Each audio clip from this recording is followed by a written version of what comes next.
बंदी छोड़ सतगुरु रामपाल जी परमेश्वर जी की जय हो। परम पिता परमात्मा सारी सृष्टि के रचनहार कुल मालिक असंख्य ब्रह्मांडों के स्वामी जगत गुरु तीनों लोकों में प्रवेश करके सबका धारण पोषण करने वाले राजाधिराज आत्माधार नाथों के नाथ देवों के देव महादेव सर्वेश्वर महेश्वर मृत्युंजय अजरो अमर आदि अनादि सनातनी प्रभु जगत पिता जगदीश्वर श्री श्री 1008 की उपाधि के वास्तविक अधिकारी अकाल मूरत सौद स्वरूपी राम वासुदेव सर्वगतम ब्रह्म परम पूज्य प्रथम पूज्य परम संत परम पुरुष परम धनी परम दयालु सत्य कबीर हक्का कबीर अल्लाहु अकबर बाखबर अल्लाह ताला जगत के तारणहार जगत के मुक्तिदाता जगत के जगन्नाथ हारे के सहारे हिंदुओं के राम मुसलमानों के अल्लाह सिखों के वाहिगुरु ईसाइयों के मसीह दया के सागर दयानिधि करुणा के सागर करुणानिधि स्वयंभू परिभू संकट मोचन कष्ट हरण मंगल करण दुख भंजन अविगत कबीर निर्विकार निर्विषम परमात्मा अलय अलेख सतगुरु आदि अनादि सतगुरु असली मर्यादा पुरुषोत्तम असली राम असली कृष्ण असली घनश्याम असली मुरारी राजाओं के राजा महाराजाओं के महाराजा शहंशाहों के शहंशाह सम्राटों के सम्राट भगवानों के भगवान अल्लाहों के अल्लाह प्रभुओं के प्रभु मसीहाओं के मसीह सच्चे वाहिगुरु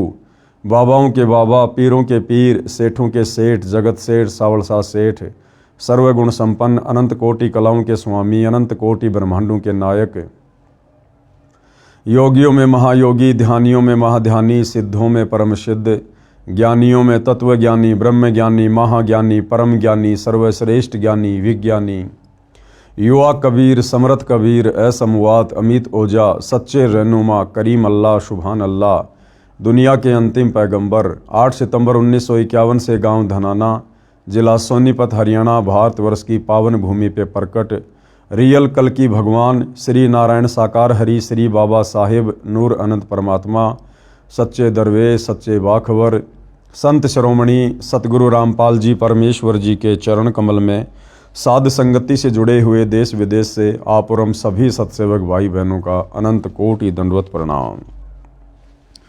सत्साई भाई और बहनों, बहुत बड़ी दया बहुत बड़ी मेहर पूज्य गुरुदेव भगवान की परमेश्वर रामपाल जी की, जिनके शुभ आशीर्वाद से विशेष आशीर्वाद से उन्हीं के पवित्र कर कमलों से लिखित पवित्र पुस्तक हिंदू साहिबान नहीं समझे गीता वेद पुराण, इस पुस्तक के ऊपर वीडियो बनाने की श्रृंखला जारी है। इसी श्रृंखला में आज हमारा ये 5वें नंबर का वीडियो है। भाई और बहनों, प्रत्येक वीडियो में हिंदू समाज से जुड़े भाई बहनों को बहुत ही अच्छी और गहरी शिक्षाएं मिल रही हैं। पिछले वीडियो में हमने इस पवित्र पुस्तक से पढ़ा कि हिंदू धर्म के पवित्र हिंदू सदग्रंथ भक्ति और भगवान के विषय में अध्यात्म के विषय में क्या कह रहे हैं और पवित्र हिंदू समाज उन शास्त्रों के विरुद्ध कैसी कैसी पाखंड मत वाली साधनाएं कर रहा है। आज के इस वीडियो में हम देखेंगे कि पवित्र हिंदू ग्रंथ क्या कह रहे हैं और हिंदू धर्म के जो धर्म गुरु हैं वो उन धर्मशास्त्रों के विपरीत कैसे कैसे उनका अनुवाद कर रहे हैं, कैसी कैसी पाखंड मत वाली आदि अधूरी मनमानी साधना समाज में परोस रहे हैं।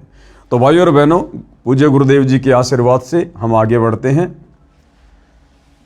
पवित्र हिंदू धर्म गुरु नहीं समझे गीता निर्मल ज्ञान, यानी हिंदू धर्म के धर्म गुरु चाहे आचार्य हों शंकराचार्य हों चाहे आदि शंकराचार्य रहे हों, कोई भी हिंदू धर्म के सदग्रंथों को नहीं समझ पाया। पूज्य गुरुदेव भगवान हमें क्या बताना चाहते हैं, क्या समझाना चाहते हैं, ध्यान से देखिएगा। पेश है एक झलक गुरुओं के अनुवाद की, यानी हिंदू धर्म के धर्म गुरुओं ने जिस प्रकार से गीता जी के श्लोकों का अनुवाद किया है वो कितना सही है कितना गलत है, किस प्रकार से किया है। अन्य प्रमाण गीता अध्याय 10 श्लोक 3, कृपया पढ़ें फोटोकॉपी गीता अध्याय 10 श्लोक 3 की, जो गीता प्रेस गोरखपुर से प्रकाशित व मुद्रित है, जिसके अनुवादक श्री जय दयाल गोविंदका जी हैं। यानी भाइयों और बहनों, विशेषकर हिंदू समाज में गीता प्रेस गोरखपुर से प्रकाशित जितनी भी धार्मिक पुस्तकें हैं, पुराण हैं, गीता जी हैं, वेद हैं, हर हिंदू को मान्य है। और विशेषकर जय दयाल गोविंदका जी ने जिस गीता प्रेस गोरखपुर से प्रकाशित गीता जी का अनुवाद किया है, वो तो निसंदेह समस्त हिंदू समाज को मान्य है। तो देखिएगा किस प्रकार से गीता के अनुवादकों ने गीता के श्लोकों का उल्टा अर्थ किया है। ये श्लोक आपकी आंखों के सामने है। गीता जी अध्याय 10 श्लोक 3 की फोटोकॉपी है ये माम अजम अनादिम च वेति लोक महेश्वरम अश्मूढ़ स मृतेषु सर्व पापे प्रमुचते।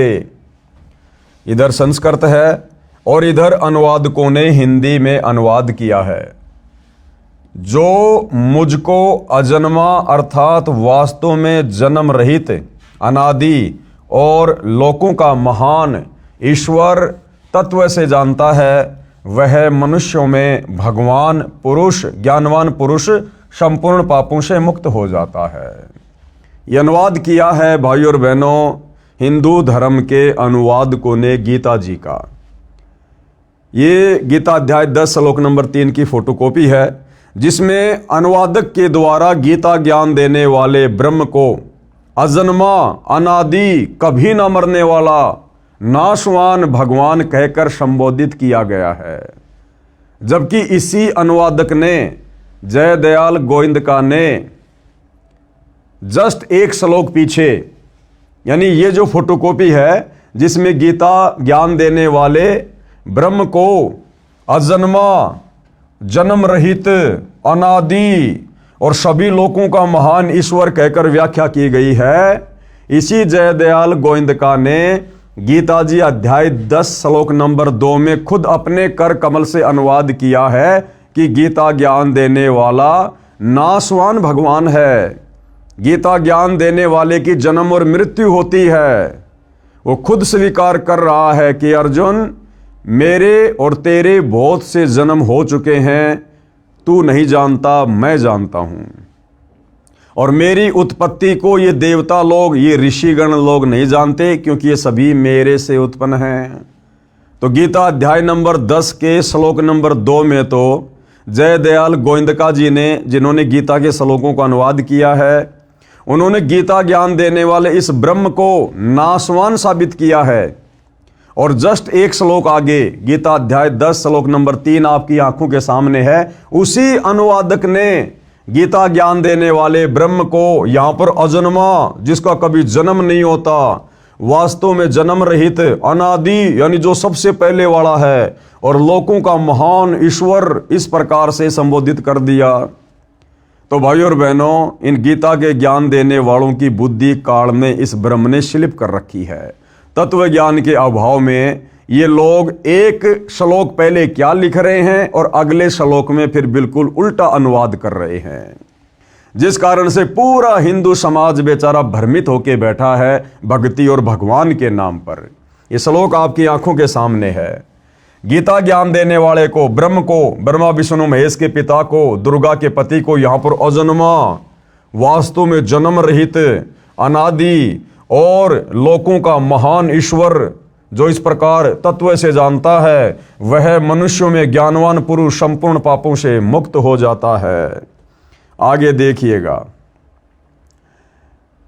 विशेष विवेचन अब पूज्य गुरुदेव भगवान बता रहे हैं कि भाई ध्यान दो, गीता अध्याय 10 श्लोक 3 का अनुवाद गलत किया है। जो अनुवाद अभी हमने पढ़ा है, पूज्य गुरुदेव भगवान कह रहे हैं कि गीता के श्लोकों का अनुवाद करने वालों ने इस श्लोक का अनुवाद गलत किया है, जिसमें लिखा है कि गीता ज्ञान देने वाले ने कहा, जो मुझको अजन्मा, अनादि और लोकों का महान ईश्वर तत्व से जानता है, वह मनुष्यों में ज्ञानवान पुरुष संपूर्ण पापों से मुक्त हो जाता है। अनुवाद समाप्त।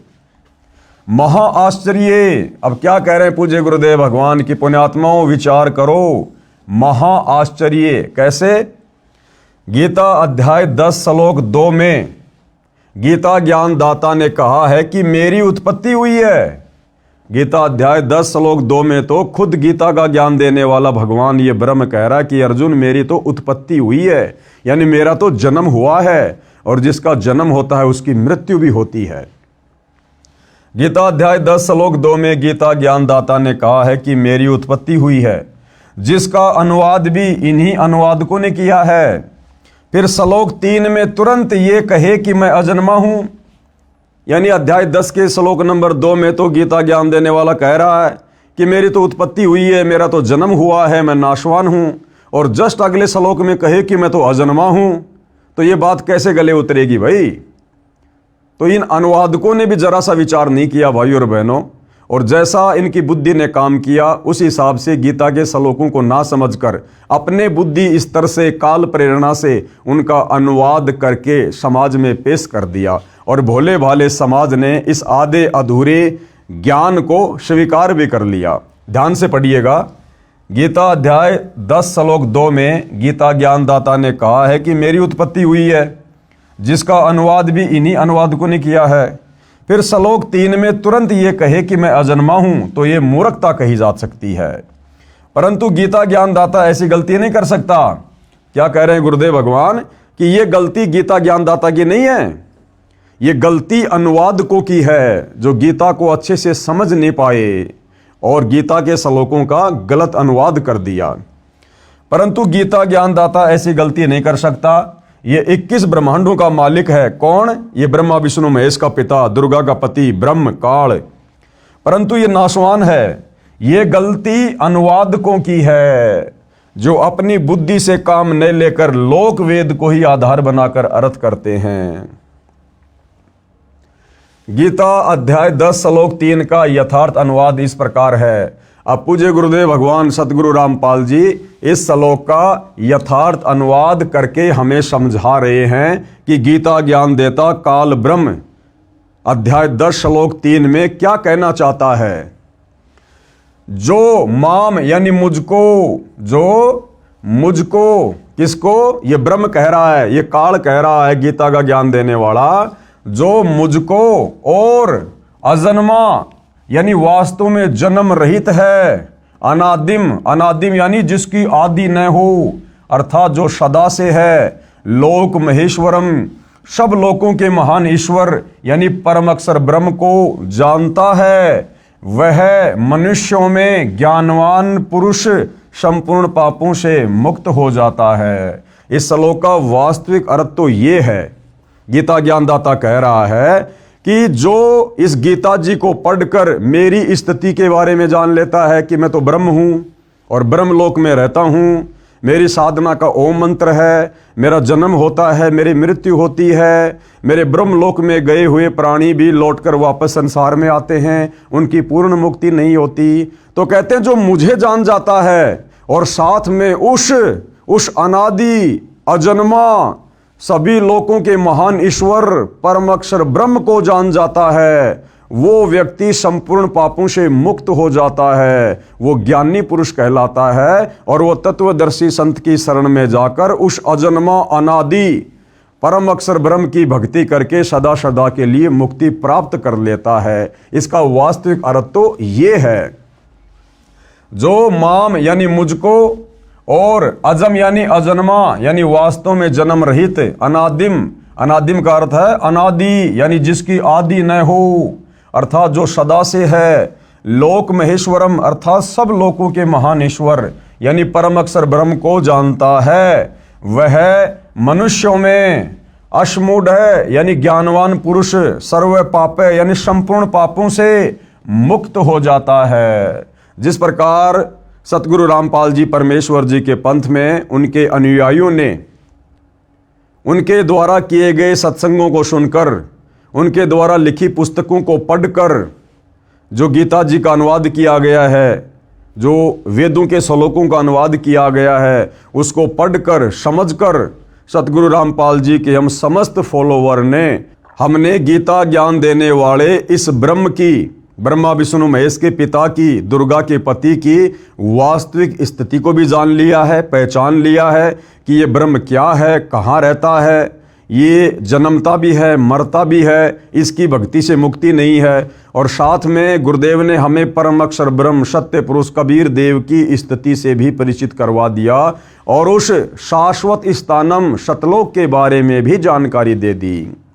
तो गीता ज्ञान देने वाला ब्रह्म अध्याय 10 श्लोक 3 में यही समझाना चाहता है कि अर्जुन, जो मेरी स्थिति से परिचित हो जाता है और जो उस अजन्मा अनादि परम अक्षर ब्रह्म की स्थिति से भली भांति परिचित हो जाता है, वो प्राणी फिर सत भक्ति करके समस्त पापों से मुक्त हो जाता है, अपनी मुक्ति का रास्ता बना लेता है। इसका वास्तविक अर्थ ये है, जबकि गीता जी के अनुवादकों ने यहाँ पर ब्रह्म को ही, गीता ज्ञान देने वाले नाशवान भगवान ब्रह्म को ही अजन्मा अनादि सभी लोगों का भगवान कहकर प्रस्तुत किया है, जो कि गलत है। अर्थात जो मुझको तथा अजन्मा को, अजन्मा कौन? जिसको कभी जन्म ही ना हुआ हो, जो स्वयंभू परमात्मा है, परम अक्षर ब्रह्म सत्य पुरुष कबीर देव, तथा अजन्मा को यानी परम अक्षर ब्रह्म को, जो वास्तव में जन्म रहित को, अनादि को यानी जो सदा से है, उस सब लोगों के महान ईश्वर यानी कुल के मालिक को तत्व से जानता है, वह मनुष्यों में ज्ञानवान पुरुष यानी तत्वदर्शी संत संपूर्ण पापों से मुक्त हो जाता है। आगे गुरुदेव कह रहे हैं ध्यान देने योग्य बातें। कौन सी बातें हैं जो ध्यान देने योग्य हैं? गीता का ज्ञान बोलने वाले ने इसी गीता अध्याय 10 श्लोक 2 में कहा है कि मेरी उत्पत्ति को यानी मेरे जन्म को, यानी जन्म को न देवता लोग जानते हैं न महर्षि जन ही जानते हैं, क्योंकि मैं सब प्रकार से देवताओं और महर्षियों का आदि कारण हूँ। यानी ये ब्रह्म कह रहा है कि मेरी उत्पत्ति को, मेरे जन्म को ये देवता लोग और ये महर्षि जन नहीं जानते, क्योंकि ये सब तो मेरे से उत्पन्न हुए हैं और बेटा कभी भी अपने बाप की उत्पत्ति नहीं बता सकता।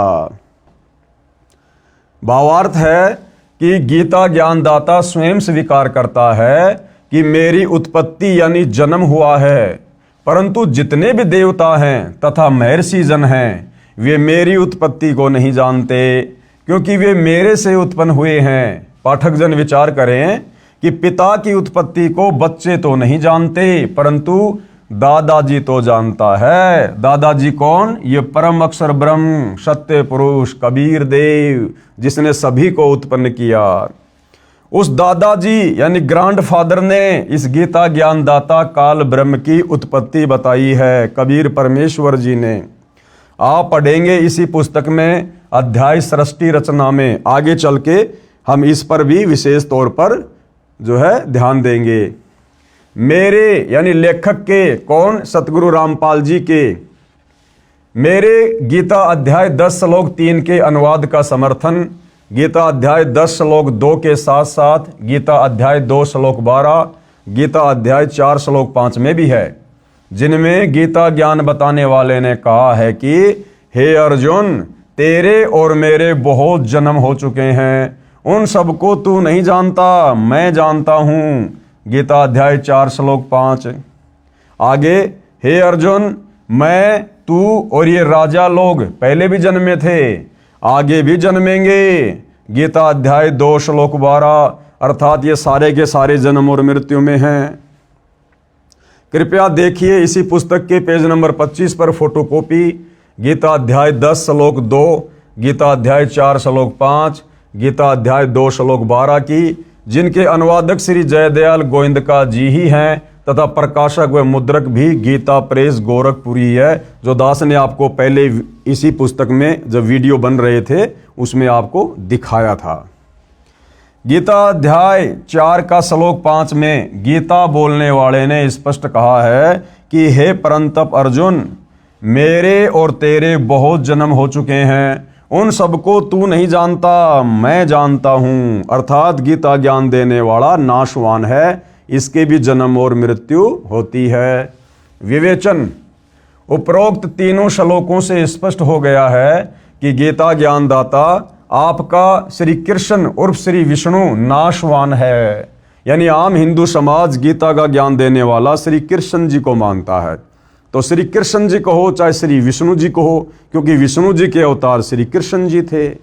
तो हिंदू समाज इस बात पर विचार करे कि आप जिस गीता ज्ञान देने वाले को भगवान मानकर, अविनाशी मानकर पूज रहे थे, ये पवित्र गीता साबित कर रही है कि गीता ज्ञान देने वाला भगवान ये ब्रह्म अविनाशी नहीं है, ये तो जन्म और मृत्यु में है। और जिसकी स्वयं की जन्म और मृत्यु होती है, भला उसकी भक्ति करके साधक कभी भी अपना जन्म और मृत्यु का दीर्घ रोग नष्ट नहीं करवा सकता है। आपका श्री कृष्ण और श्री विष्णु नाशवान है, उसकी जन्म मृत्यु होती है। अन्य प्रमाण देखो जो स्पष्ट करते हैं कि हिंदू धर्मगुरु नहीं समझे गीता का निर्मल ज्ञान। अविनाशी परमात्मा गीता बोलने वाले से अन्य है। अब क्या स्पष्ट करने जा रहे हैं पूज्य गुरुदेव भगवान इसी पवित्र गीता जी से, जो कि हिंदुओं का सर्वमान्य ग्रंथ है, कि वो अविनाशी परमात्मा, अजन्मा अनादि परमात्मा जिसने सारी सृष्टि को रचा है, परम अक्षर ब्रह्म, सत्य पुरुष, कबीर देव, वो अविनाशी परमात्मा गीता का ज्ञान देने वाले इस नाशवान ब्रह्म से अलग है। अविनाशी परमात्मा गीता बोलने वाले से अन्य है। प्रमाण, अविनाशी परमात्मा तो गीता ज्ञान दाता यानी आपके श्री कृष्ण जी उर्फ श्री विष्णु जी से अन्य है, जो सर्व प्राणियों की उत्पत्ति करता है, यानी जिससे ये जगत व्याप्त है। यानी जिस अविनाशी परमात्मा ने, परम अक्षर ब्रह्म ने सारी सृष्टि को रचा है, वो तो गीता का ज्ञान देने वाले इस ब्रह्म से अलग है, जो सबका धारण पोषण करने वाला है। गीता ज्ञानदाता ने अर्जुन को उसकी शरण में जाने के लिए कहा है, अध्याय 18 श्लोक नंबर 62 में, कि तू सर्वभाव से उस परमेश्वर की शरण में जा। गीता ज्ञानदाता ने अर्जुन को उसकी शरण में जाने के लिए कहा है कि यदि अर्जुन तू जन्म मरण तथा जरा यानी बुढ़ापा, वृद्धावस्था से पूर्ण रूप से छुटकारा चाहता है, शाश्वत स्थान यानी अमर लोक यानी सतलोक प्राप्त करना चाहता है, तथा परम शांति चाहता है, तो मेरे से अन्य उस परमेश्वर, कौन से परमेश्वर की?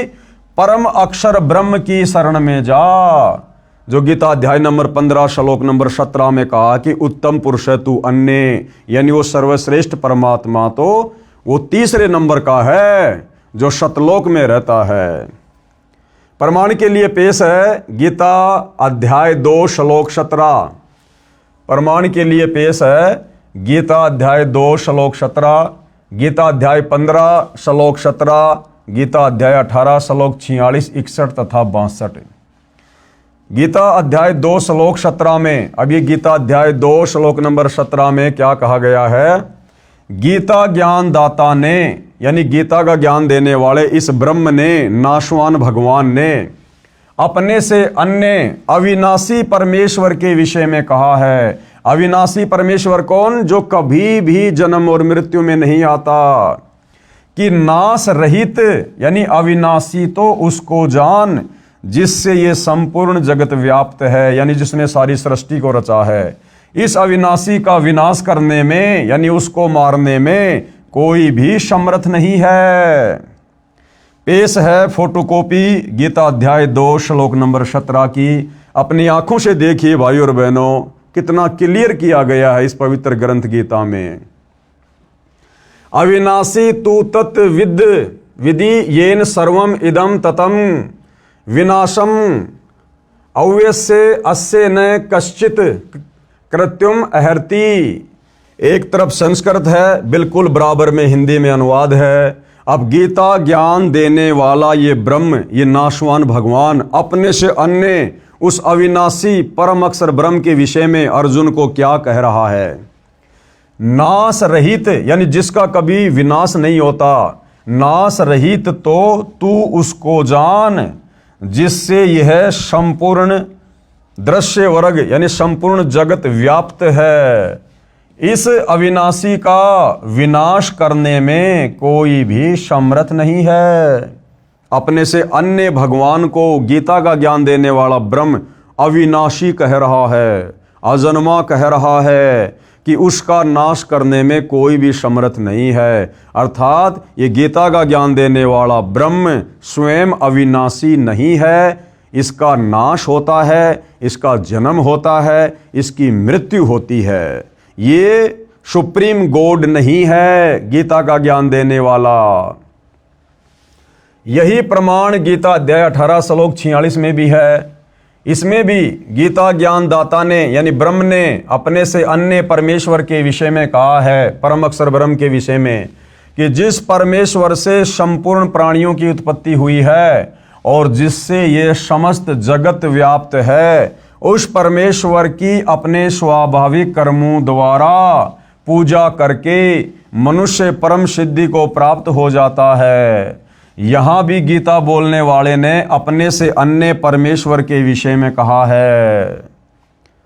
आगे देखिए भाइयों और बहनों, पेश है गीता अध्याय 18 श्लोक 46 की फोटोकॉपी। ये संस्कृत में श्लोक आप जी की आंखों के सामने है, पढ़ सकते हैं, देख सकते हैं। जिस परमेश्वर से संपूर्ण प्राणियों की उत्पत्ति हुई है, कौन कह रहा है? गीता का ज्ञान देने वाला ब्रह्म। ये काल ब्रह्म, ब्रह्मा विष्णु महेश का पिता, दुर्गा का पति, अर्जुन से साफ साफ कह रहा है अपने से अन्य उस परम अक्षर ब्रह्म की ओर, सर्वश्रेष्ठ परमात्मा की ओर संकेत करते हुए कि जिस परमेश्वर से संपूर्ण प्राणियों की उत्पत्ति हुई है और जिससे यह समस्त जगत व्याप्त है, उस परमेश्वर की अपने स्वाभाविक कर्मों द्वारा पूजा करके मनुष्य परम सिद्धि को प्राप्त हो जाता है। अब ये स्वाभाविक ये कर्म क्या है? जब हम सतगुरु रामपाल जी से उपदेश लेकर शास्त्र अनुकूल सत भक्ति ग्रहण करेंगे तो सतगुरु रामपाल जी परमेश्वर हमें जो भक्ति बताएंगे, उस भक्ति को हमने अपना कार्य करते करते, यानी जो किसान है अपनी किसानी कर रहा है, दुकानदार अपनी दुकानदारी कर रहा है, यानी कार्य करते करते हमने अपने गुरु के वचन और मर्यादाओं में रहकर उस भक्ति को सफल करना है, जिससे हमारी मुक्ति होगी।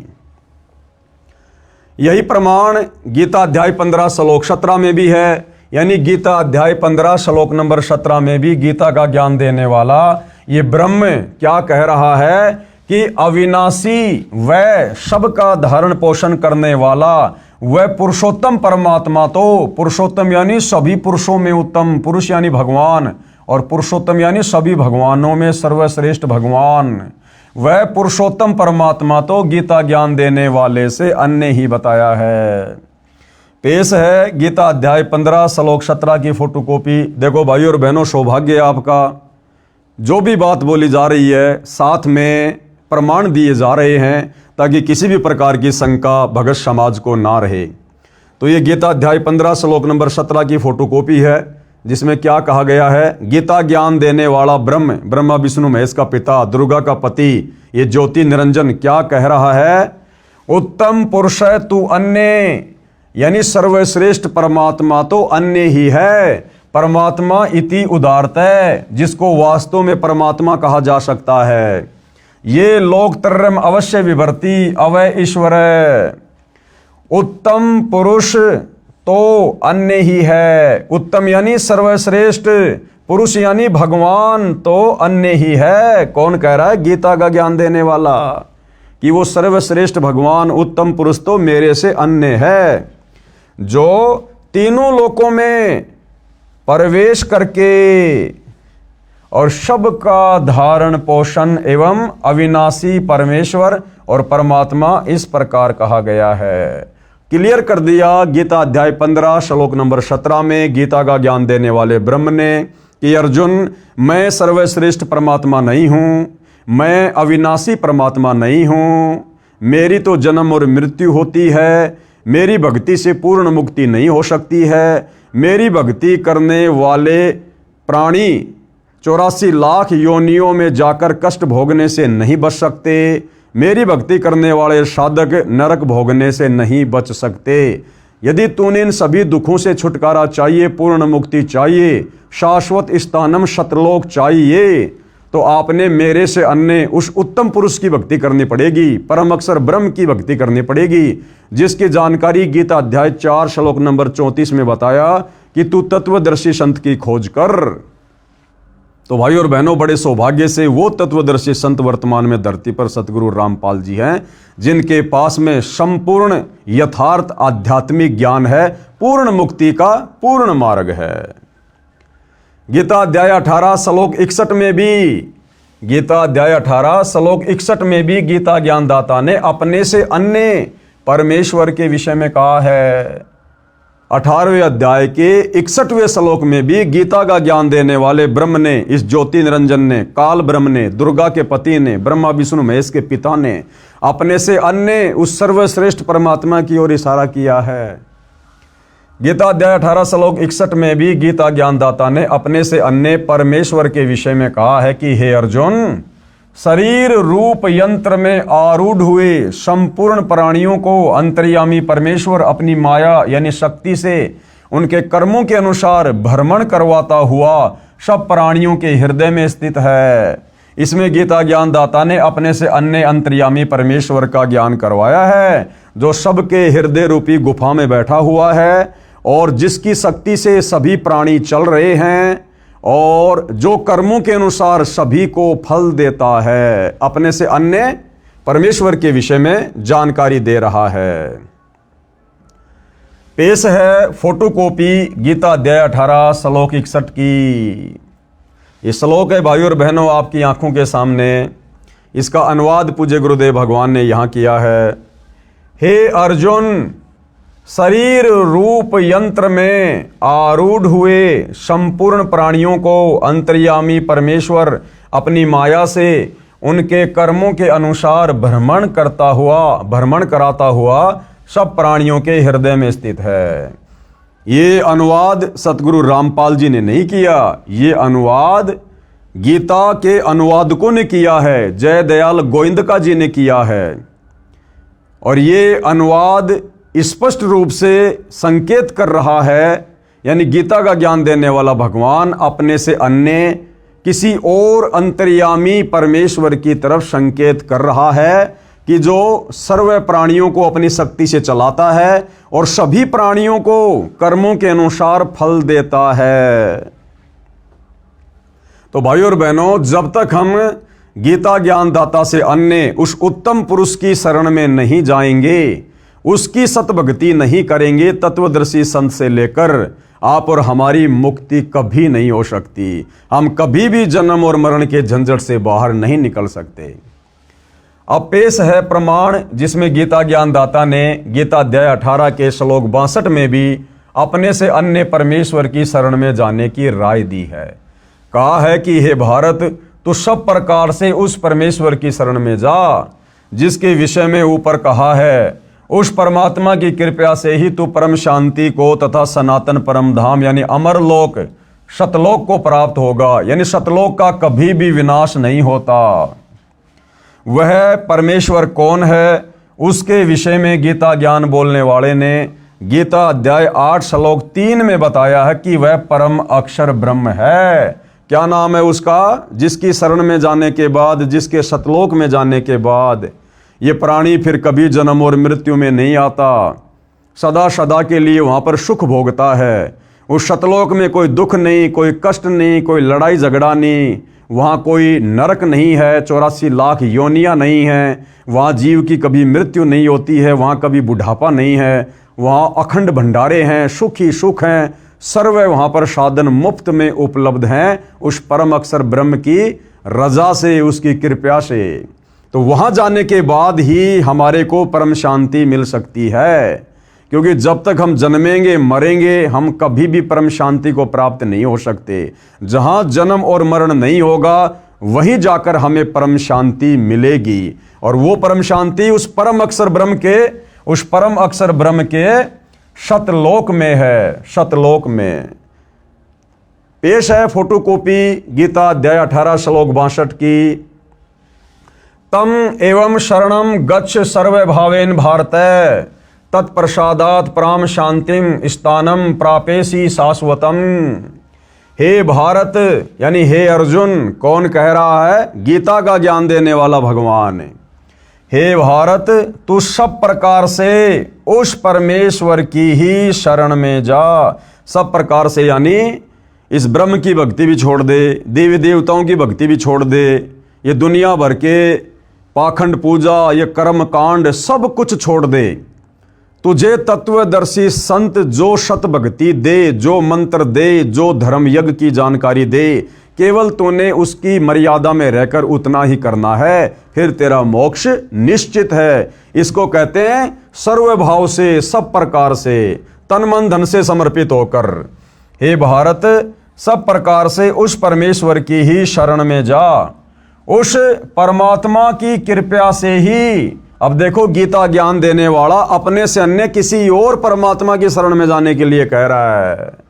उस परमात्मा की कृपा से ही तू परम शांति को तथा सनातन परम धाम को, सनातन परम धाम यानी वो सबसे पहले वाला स्थान जो कभी भी विनाश में नहीं आता, जहां कभी कोई प्रलय नहीं होती, महाप्रलय नहीं होती है, जिसका कभी विनाश नहीं होता है।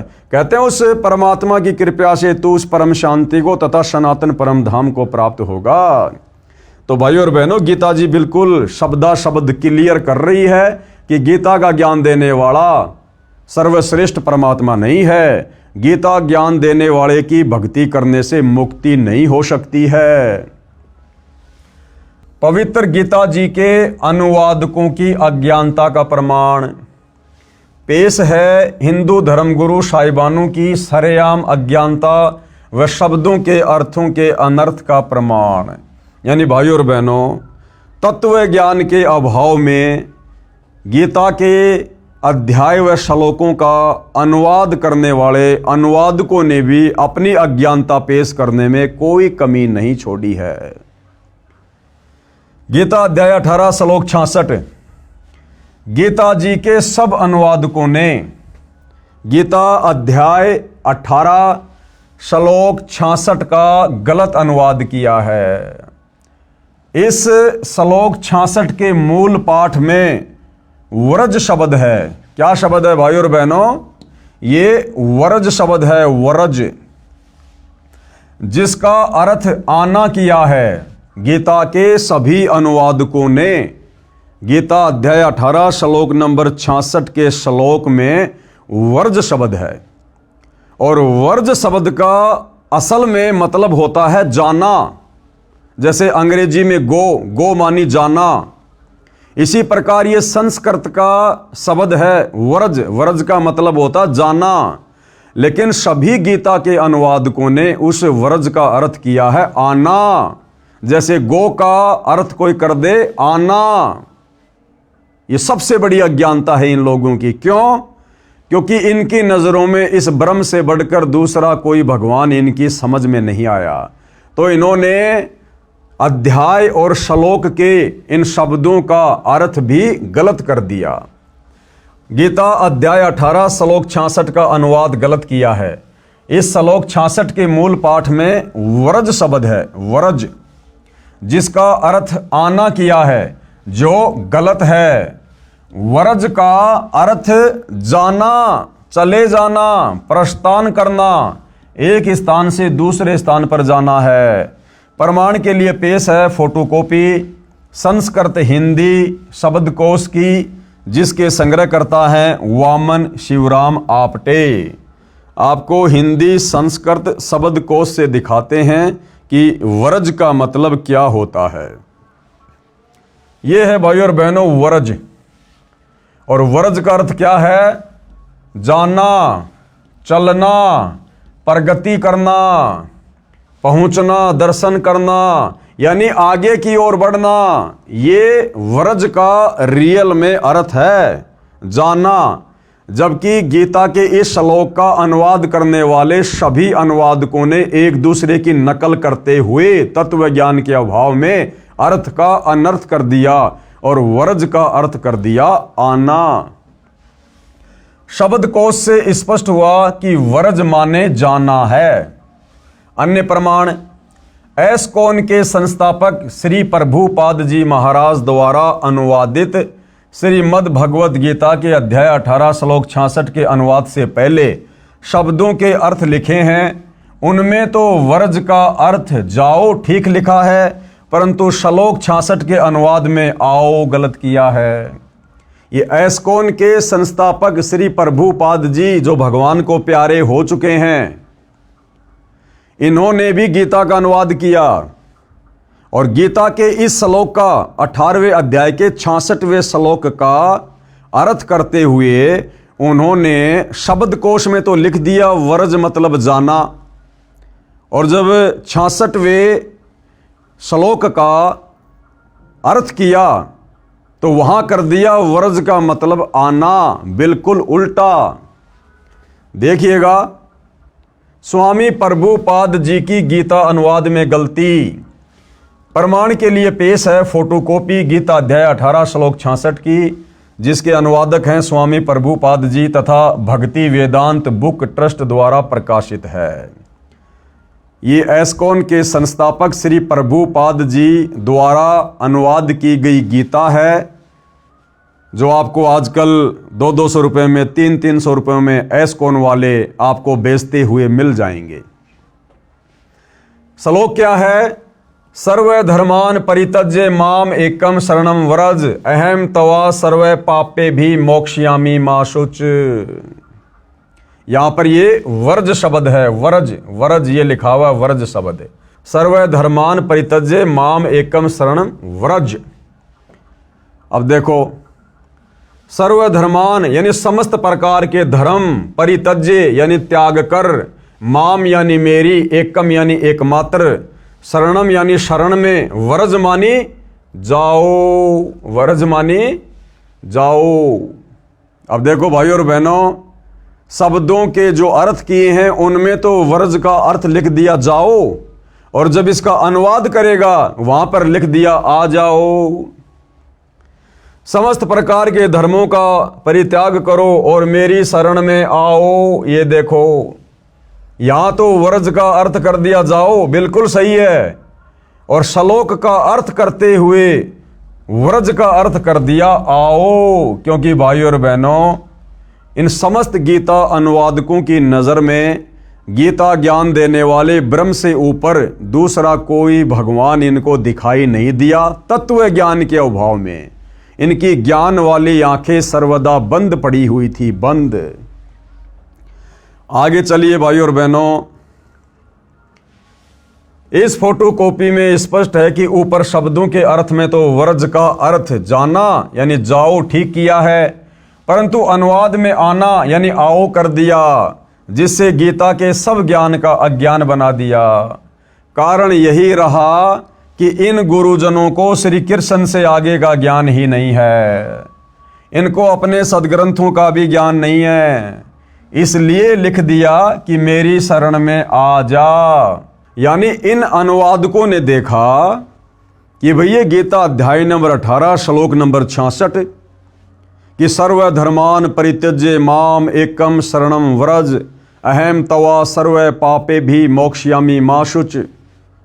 इन्होंने देखा कि भगवान अपने से अन्य और किसकी शरण में जाने के लिए कह रहे हैं? व्रज यानी जाना, कि हे अर्जुन, तू सब प्रकार से मेरे निमित्त, मेरे लेवल की जितनी भी पूजा भक्ति साधना जप तप की कमाई है वो मुझे समर्पित कर दे, और तू उस एकमात्र अद्वितीय परमात्मा की शरण में जा। मैं तुझे सब प्रकार के पापों से, बंधनों से मुक्त कर दूंगा। इसका रियल अर्थ तो है ये। और जब इन अनुवादकों ने ये श्लोक पढ़ा, क्योंकि इनकी बुद्धि तो श्री कृष्ण जी से ऊपर जा ही नहीं रही थी कि इनसे ऊपर तो कोई भगवान है ही नहीं, तत्व ज्ञान इनको था नहीं, तो इन्होंने देखा कि यहां पर श्री कृष्ण जी यानी ब्रह्म अपने से अन्य किसी और की शरण में जाने के लिए क्यों कह रहे हैं? इनसे ऊपर और कौन भगवान है? तो इनकी समझ में भाई और बहनों गीता के श्लोक नहीं आए, तो इन्होंने व्रज का मतलब कर दिया वापस आना, क्योंकि ये श्री कृष्ण जी से ऊपर किसी और को भगवान नहीं मानते थे, तो इन्होंने अर्थों का अनर्थ कर दिया।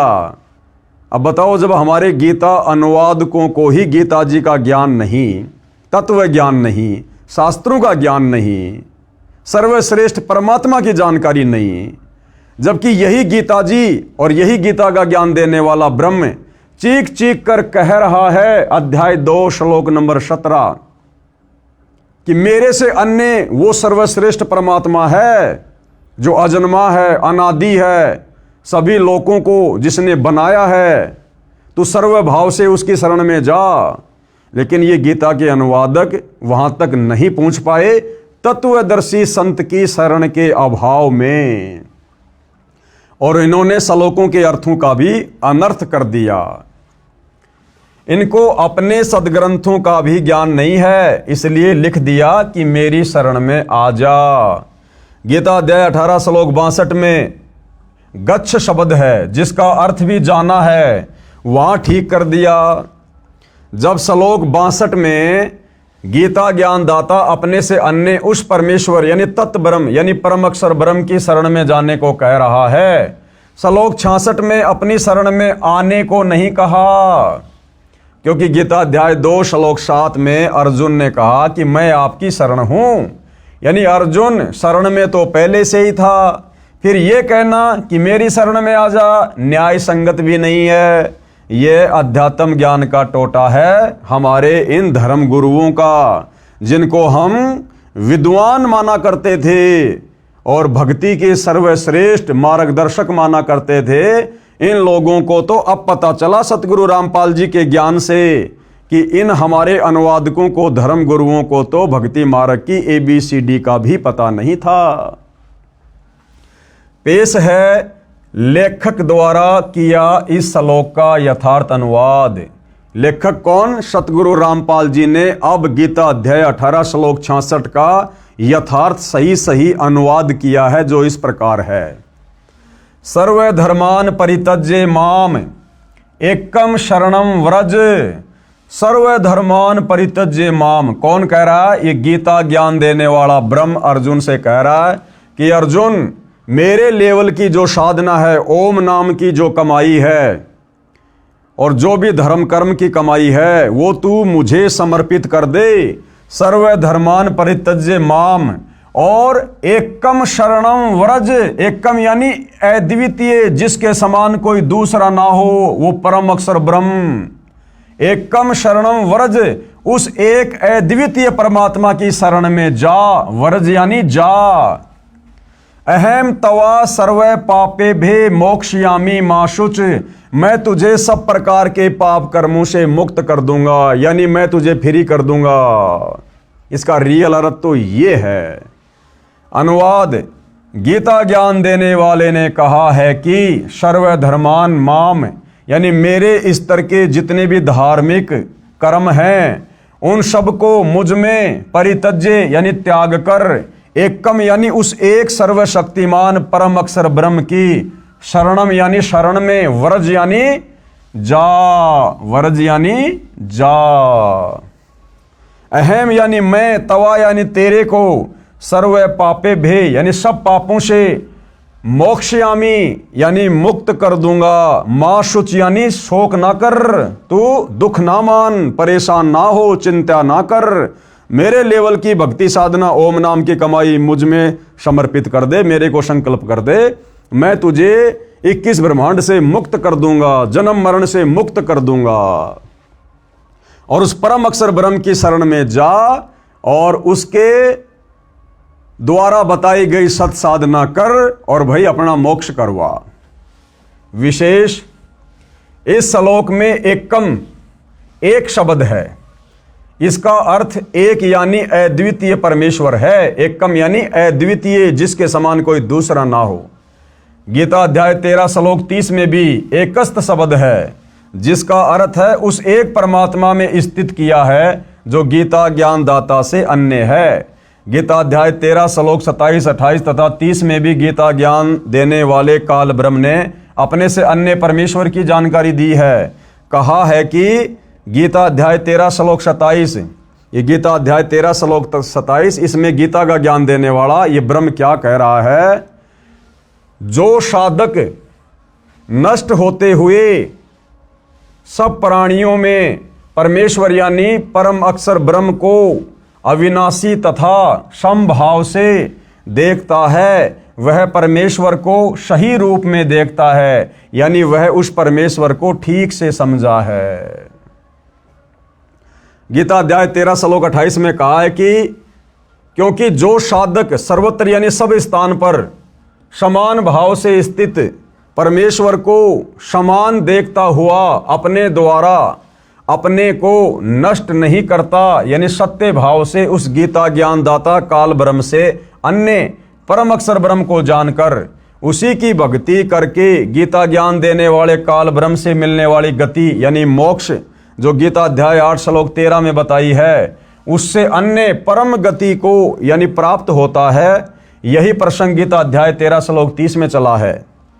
कहा है, जिसका समय साधक प्राणियों के पृथक पृथक भाव को एकस्तम यानी उस अद्वितीय एक परमात्मा से एवं यानी ही विस्तारम यानी सब प्राणियों का विस्तार यानी उत्पत्ति होना देखता है यानी जानता है, उस समय उस परमेश्वर को पूजकर उसी को प्राप्त हो जाता है। इससे सिद्ध हो जाता है कि गीता अध्याय 18 श्लोक 66 में एकम शरणम व्रज का अर्थ भी उस परम अक्षर ब्रह्म की शरण में जाओ ही सही है।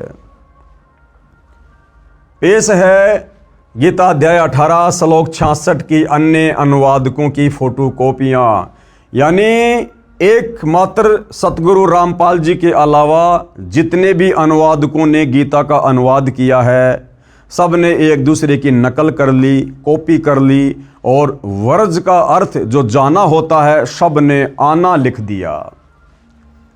पेश है गीता अध्याय 18 श्लोक 66 की अन्य अनुवादकों की फोटो कॉपियां।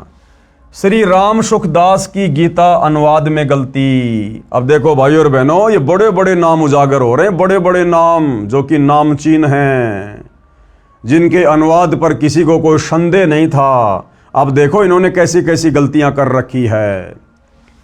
पेश है गीता अध्याय 18 श्लोक 66 की फोटोकॉपी श्री राम सुखदास जी महाराज के अनुवाद की। ये गीता प्रबोधनी मोटा टाइप स्वामी राम सुखदास प्रकाशक एवं मुद्रक गीता प्रेस गोरखपुर।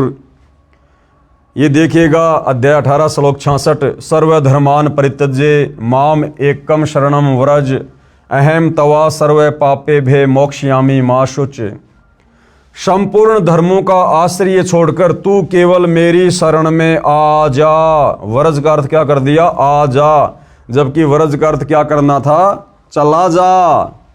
मैं तुझे संपूर्ण पापों से मुक्त कर दूंगा, चिंता मत कर। यानी श्री राम सुखदास जी ने भी गीता जी का यथार्थ अनुवाद नहीं किया। आगे बढ़ते हैं भाइयों और बहनों। श्री ज्ञानानंद जी महाराज की गीता अनुवाद में गलती। पेश है गीता अध्याय 18 श्लोक 66 की फोटोकॉपी श्री ज्ञानानंद महाराज जी के अनुवाद की। ये श्री ज्ञानानंद जी के द्वारा अनुवाद की गई गीता है। श्रीमद् भगवद गीता, गीता ज्ञान सुधा, श्री स्वामी श्री ज्ञानानंद जी महाराज। ये रहा अध्याय 18 श्लोक 66 सर्वधर्मान परित्यज्य माम एकम शरणम। ये व्रज शब्द है, व्रज व्रज। अहम तवा सर्व पापे भे मोक्षयामि मा शुच। संपूर्ण धर्मों का आश्रय छोड़कर तू केवल मेरी शरण में आ जा। इन्होंने भी क्या कर रखा है? आ जा, जबकि ये करना चाहिए था जा। यानी श्री ज्ञानानंद जी ने भी गीता जी का यथार्थ अनुवाद नहीं किया। आगे बढ़िए भाइयों और बहनों। श्री सुधांशु जी महाराज की गीता अनुवाद में गलती। पेश है गीता अध्याय 18 श्लोक 66 की फोटोकॉपी श्री सुधांशु जी महाराज के अनुवाद की। ये श्री सुधांशु जी के कर कमल से अनुवाद की गई गीता है। श्रीमद् भगवद गीता, गीतामृत प्रवचन परम पूज्य श्री सुधांशु जी महाराज। अध्याय 18 श्लोक 66 सर्वधर्मान परित्यज्य माम एकम शरणम व्रज। ये व्रज शब्द है। और क्या अनुवाद किया है? सभी धर्मों को छोड़कर तू मेरी शरण में आ जा। ये देखिए, आ और जा, आ जा। यानी श्री सुधांशु जी ने भी गीता जी का गलत अर्थ किया है अध्याय 18 श्लोक नंबर 62 का।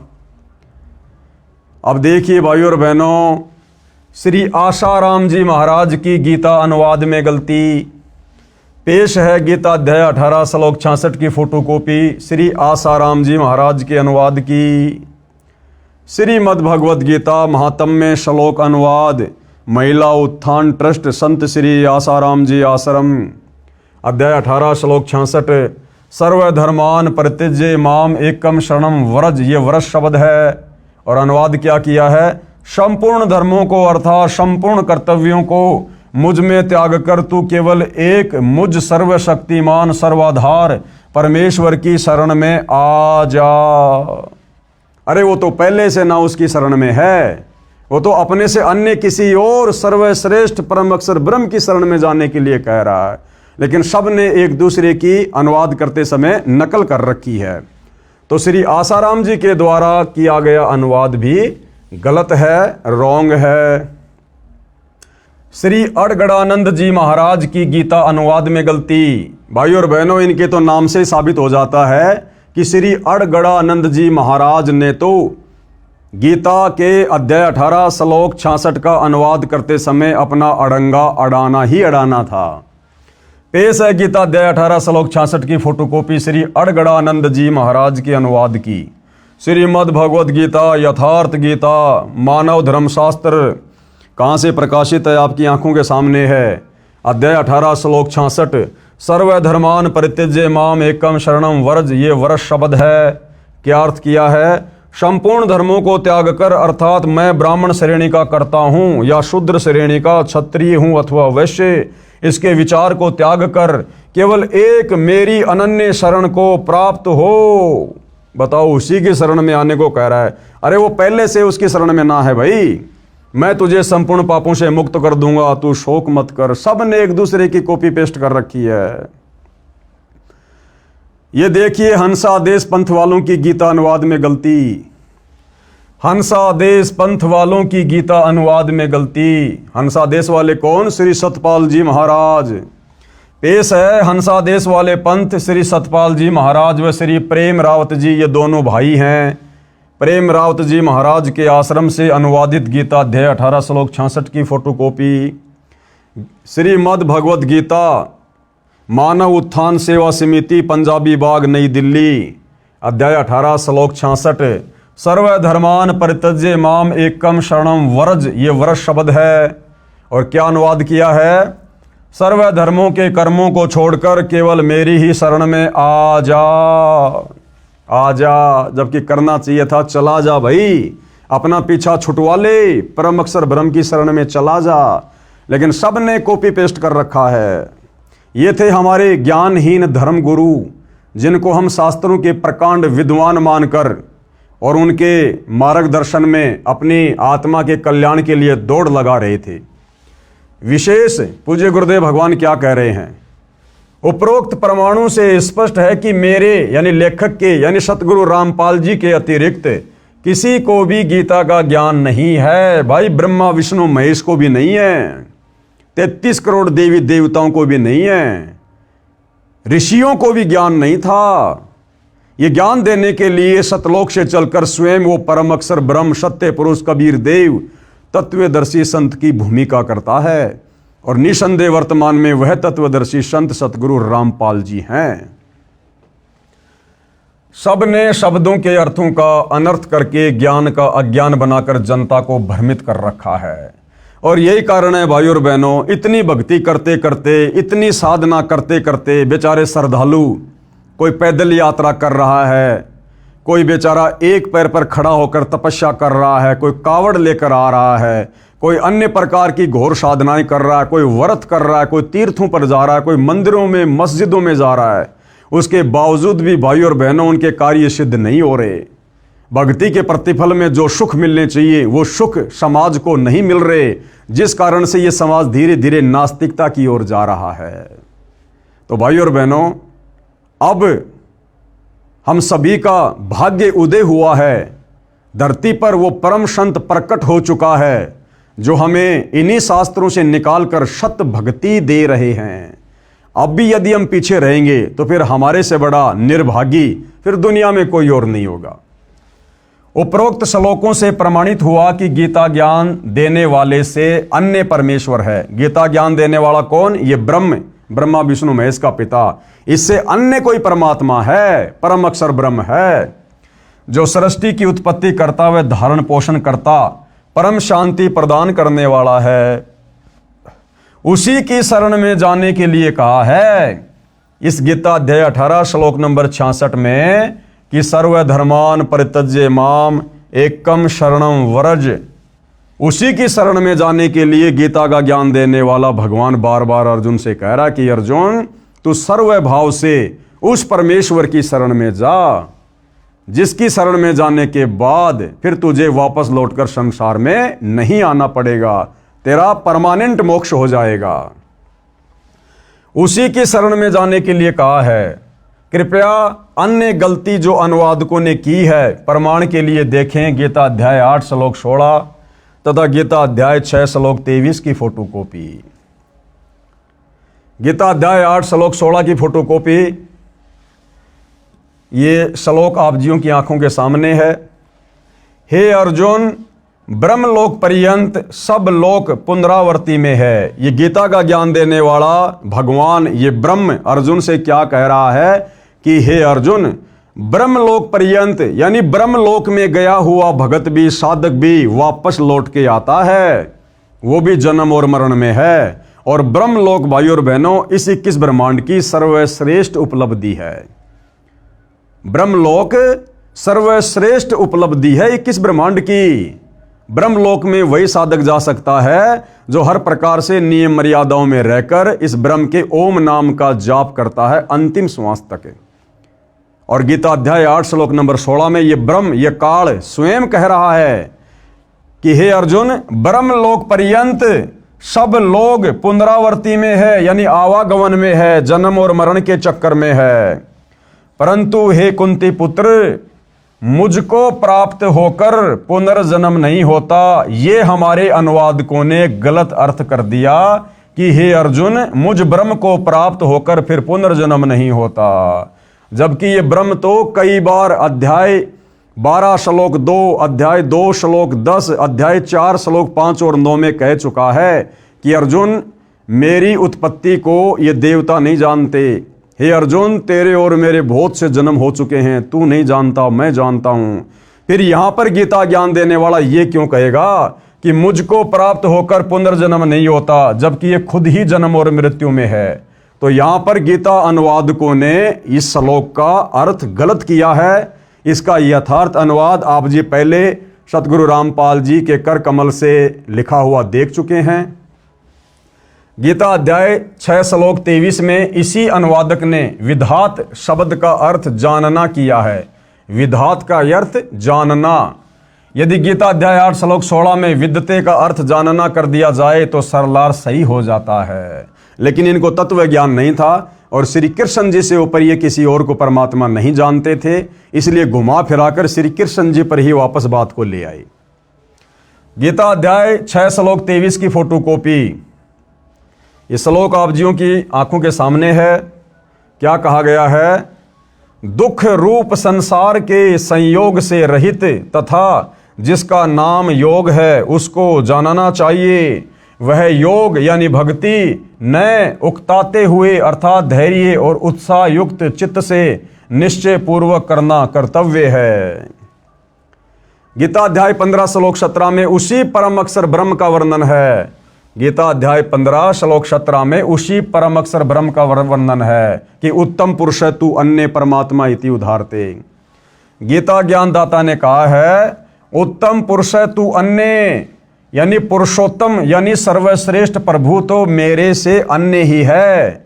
जो परमात्मा इति उदाहरते यानी परमात्मा इस प्रकार कहा गया है, ये यानी जो लोकत्रयम यानी तीनों लोक में आविष्य यानी प्रवेश करके विभर्ति यानी सबका धारण पोषण करता है तथा अव्यय यानी अविनाशी ईश्वर यानी वो परमेश्वर है।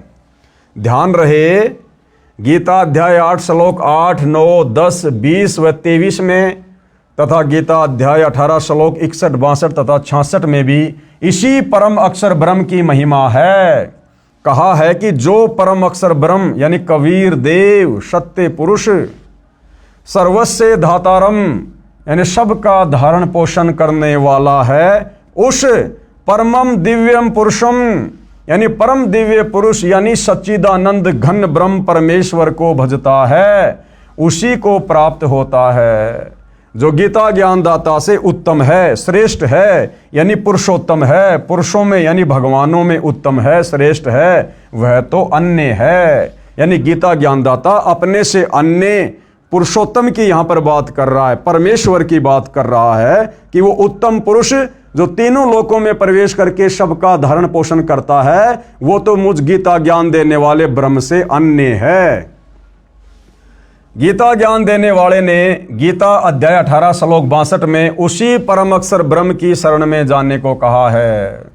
यानी भाइयों और बहनों, बार बार गीता का ज्ञान देने वाला हिंदू भाई बहन जिसे श्री कृष्ण मानते हैं, विद्वान जिसको ब्रह्म कहते हैं, वो बार बार यही कह रहा है कि भैया गधा कुत्ता शुअर बनना है, नरक भोगना है, कष्ट भोगने हैं, तो भैया मेरे ओम नाम की साधना कर ले, या नीचे के देवी देवताओं की साधना कर ले, भैया तेरी मर्जी। और अगर तुझे परम शांति चाहिए, जन्म मरण से छुटकारा चाहिए, सतलोक में जाना है, तो भैया उस परम अक्षर ब्रह्म की भक्ति कर ले। और उस परम अक्षर ब्रह्म की भक्ति तुझे तत्वदर्शी संत बताएगा, उसकी शरण में जा। इसके अलावा और कोई ऑप्शन धरती पर नहीं है। उस परम अक्षर ब्रह्म की भक्ति का मंत्र गीता अध्याय 17 श्लोक 23 में बताया है। अब उस परम अक्षर ब्रह्म सत्य पुरुष कबीर देव की भक्ति का, उसके सतलोक में जाने का मंत्र गीता अध्याय 17 श्लोक नंबर 23 में बताया है। ओम तत् सत इति निर्देश ब्रह्मण त्रिविध समर्थ। कहा है कि ओम तत् सत इति निर्देश, यानी केवल ये 3 मंत्र के जाप का ही निर्देश है। ओम तत् सत, ये ओम तो सीधा सीधा भाइयों और बहनों गीता ज्ञान देने वाले काल ब्रह्म का है, जो आपने पहले गीता अध्याय 8 श्लोक नंबर 13 में पढ़ा। खुद ये ब्रह्म कह रहा है कि ओम इति एक अक्षर माम ब्रह्म अनुस्मरण ये परियाति तजन देहम सयाति परमाम गतम। कि भाई अर्जुन, मेरे ब्रह्मलोक में जाने का मैं जितना तुझे सुख दे सकता हूं थोड़े बहुत समय के लिए, उसके लिए मेरी भक्ति का केवल एक ओम मंत्र है। उस ओम मंत्र का जाप करके तो भाई मेरे ब्रह्मलोक में आ सकता है, लेकिन मेरा ब्रह्मलोक भी परमानेंट नहीं है, उसका भी विनाश होता है। और ब्रह्मलोक में रहने वाले साधक का भी विनाश होता है, वो भी जन्म और मृत्यु में आता है। तो ये ओम तो सीधा सीधा गीता का ज्ञान देने वाले इस ब्रह्म का मंत्र है। ये तत् और सत, ये उस परम अक्षर ब्रह्म का मंत्र है, सतलोक जाने का मंत्र है। लेकिन कोई भाई ओम तत् सत करने लग जाए, ये कोई भक्ति नहीं है, ये कोई मंत्र नहीं है। ओम तो सीधा सीधा इस ब्रह्म का मंत्र है। तत् और सत ये सांकेतिक है। ये तत् का मतलब क्या है, इस तत् के अंदर कौन कौन से मंत्र हैं, सत के अंदर कौन कौन से मंत्र हैं, ये जानकारी भाई तत्वदर्शी संत देगा। इसीलिए तो कहा गीता ज्ञानदाता ने कि भैया मुझे तो तत्व ज्ञान नहीं है, मुझे ओम तत्सत की पूर्ण जानकारी नहीं है। उसके लिए गीता अध्याय 4 श्लोक नंबर 34 में खुद गीता ज्ञान देने वाला ब्रह्म कह रहा है कि तू तत्वदर्शी संतों की खोज कर, भली भांति उनको दंडोत प्रणाम कर, कपट छोड़कर सरलता पूर्वक व्यवहार कर, दंडोत प्रणाम कर, फिर वो तत्वदर्शी महात्मा तुझे तत्व ज्ञान का उपदेश करेगा। तब तुझे पता चलेगा कि ओम तत् सत का रहस्य क्या है, ये ओम तत् सत मिलकर फिर क्या मंत्र बनता है और किस विधि से इसका जाप किया जाता है। कहा है कि ओम तत् सत इति निर्देश ब्रह्मणे त्रिविध समर्थे। ब्रह्मण यानी उस पूर्ण ब्रह्म परमात्मा अक्षर पुरुष की भक्ति करने का मंत्र, उसको सुमरण करने का मंत्र। ब्रह्मणा तेन वेदा च यज्ञा च विहिता पुरा, अर्थात सच्चिदानंद घन ब्रह्म यानी परम अक्षर ब्रह्म की भक्ति का ओम तत् सत यह मंत्र है। इसका 3 विधि से सुमरण कहा है, यानी इसका 3 विधि से जाप होता है। अब वो जाप भाई और बहनों तत्वदर्शी संत ही बता सकता, धरती पर किसी और के पास नहीं है, केवल सतगुरु रामपाल जी ही बता सकते हैं। इसका 3 विधि से सुमरण होता है। सृष्टि के आदि में यानी सृष्टि की शुरुआत में यानी सतयुग के आदि शुरू में विद्वान पुरुष जो ज्ञान में अब गीता रूप में बता रहा हूं, इसी आधार से अपनी धार्मिक क्रिया किया करते थे। यानी सतयुग की शुरुआत में जो विद्वान पुरुष थे, जो भगत थे, साधक थे, ऋषि महात्मा थे, वो इन्हीं 3 मंत्रों का जाप किया करते थे, तत्वदर्शी संत से लेकर। और ये परम अक्षर ब्रह्म, ये सत्य पुरुष, ये कबीर परमात्मा चारों युगों में आते हैं, तत्वदर्शी संत की भूमिका करते हैं। कबीर परमात्मा जी अपनी वाणी में कहते हैं, सतयुग में सत सुकृत कह टेरा, और त्रेता नाम मुनिंदर मेरा, द्वापर में करुणा में कहाया, कलयुग में नाम कबीर धराया। कबीर जी कहते हैं कि मैं सतयुग में आता हूं इन्हीं 3 मंत्रों का रहस्य बताने, तत्वदर्शी संत बनकर। उस समय सतयुग में मेरा नाम होता है सत सुकृत ऋषि। सतयुग में सत सुकृत कह टेरा, यानी सत सुकृत ऋषि के नाम से जाना जाता हूं। और त्रेता नाम मुनिंदर मेरा, और फिर मैं त्रेता में आता हूं तत्वदर्शी संत बनकर, सबको ज्ञान समझाता हूं, इन्हीं 3 मंत्रों का ओम तत्सत का रहस्य बताता हूं। तो त्रेता युग में परमात्मा कह रहे हैं मेरा नाम रहता है मुनिंदर ऋषि, और द्वापर में फिर तत्वदर्शी संत बनकर आता हूं, इसी ज्ञान का प्रचार करता हूं, इन्हीं 3 मंत्रों का ओम तत्सत का रहस्य उजागर करता हूं। उस समय मेरा नाम रहता है करुणा में, और कलयुग में नाम कबीर धराया। और 650 साल पहले बनारस के काशी में स्वयं कबीर परमात्मा जी आए थे, और उन्होंने यही सारा ज्ञान अपने 64 लाख भक्तों को दिया था। तो भाइयों और बहनों, इन्हीं मंत्रों से हमारी मुक्ति होगी, और इन्हीं मंत्रों से हमें सतलोक प्राप्त होगा। और ये मंत्र किस विधि से जाप होंगे, इन मंत्रों के अंदर कंप्लीट मंत्र और क्या क्या हैं, ये तो खाली सांकेतिक हैं, कोड वर्ड में है। वो सारी जानकारी केवल तत्वदर्शी संत ही बताएगा, केवल सतगुरु रामपाल जी ही बता सकते हैं। इसका 3 विधि से स्मरण कहा है, यानी सुमरण जाप कहा है। सृष्टि के आदि में, यानी सतयुग के आदि यानी शुरू में विद्वान पुरुष जो ज्ञान मैं अब गीता रूप में बता रहा हूं, इसी आधार से अपनी धार्मिक क्रिया किया करते थे। उसी परमेश्वर ने वेद व यज्ञ तथा ब्राह्मणों की उत्पत्ति की, यानी यज्ञों धार्मिक अनुष्ठानों का यथार्थ ज्ञान यानी तत्व ज्ञान उस ब्रह्म ने, यानी सच्चिदानंद घन ब्रह्म ने बताया। यानी भक्ति में हर प्रकार से धर्म कर्म की जानकारी, यज्ञों की जानकारी, वह परम अक्षर ब्रह्म स्वयं ही हर युग में तत्वदर्शी संत की भूमिका निभाते हुए हम जीवों को बताते हैं। और जो इस आधार से भक्ति करता है, वही आत्मा यहां पर भक्ति के सर्व लाभ प्राप्त करता है, जिसका विशेष प्रमाण गीता अध्याय 4 श्लोक 32 में है। एवं बहुविधा यज्ञा वितता ब्रह्मणे मुखे, कर्म जान विधि तान सर्वान एवं ज्ञात्वा विमोक्षे। अर्थात ब्रह्मणे यानी सच्चिदानंद घन ब्रह्म, यानी कबीर परमात्मा। सच्चिदानंद घन ब्रह्म का मतलब है कबीर जी, परम अक्षर ब्रह्म, उत्तम पुरुष। अर्थात सच्चिदानंद घन ब्रह्म यानी परम अक्षर ब्रह्म ने मुखे यानी अपने मुख कमल से जो वाणी बोली, उस वाणी में बहुत प्रकार के यज्ञ यानी धार्मिक अनुष्ठानों की जानकारी दी है। जो साधना बताई है वह कर्म करते करते की जा सकती है, यानी कार्य करते करते ये भक्ति की जा सकती है।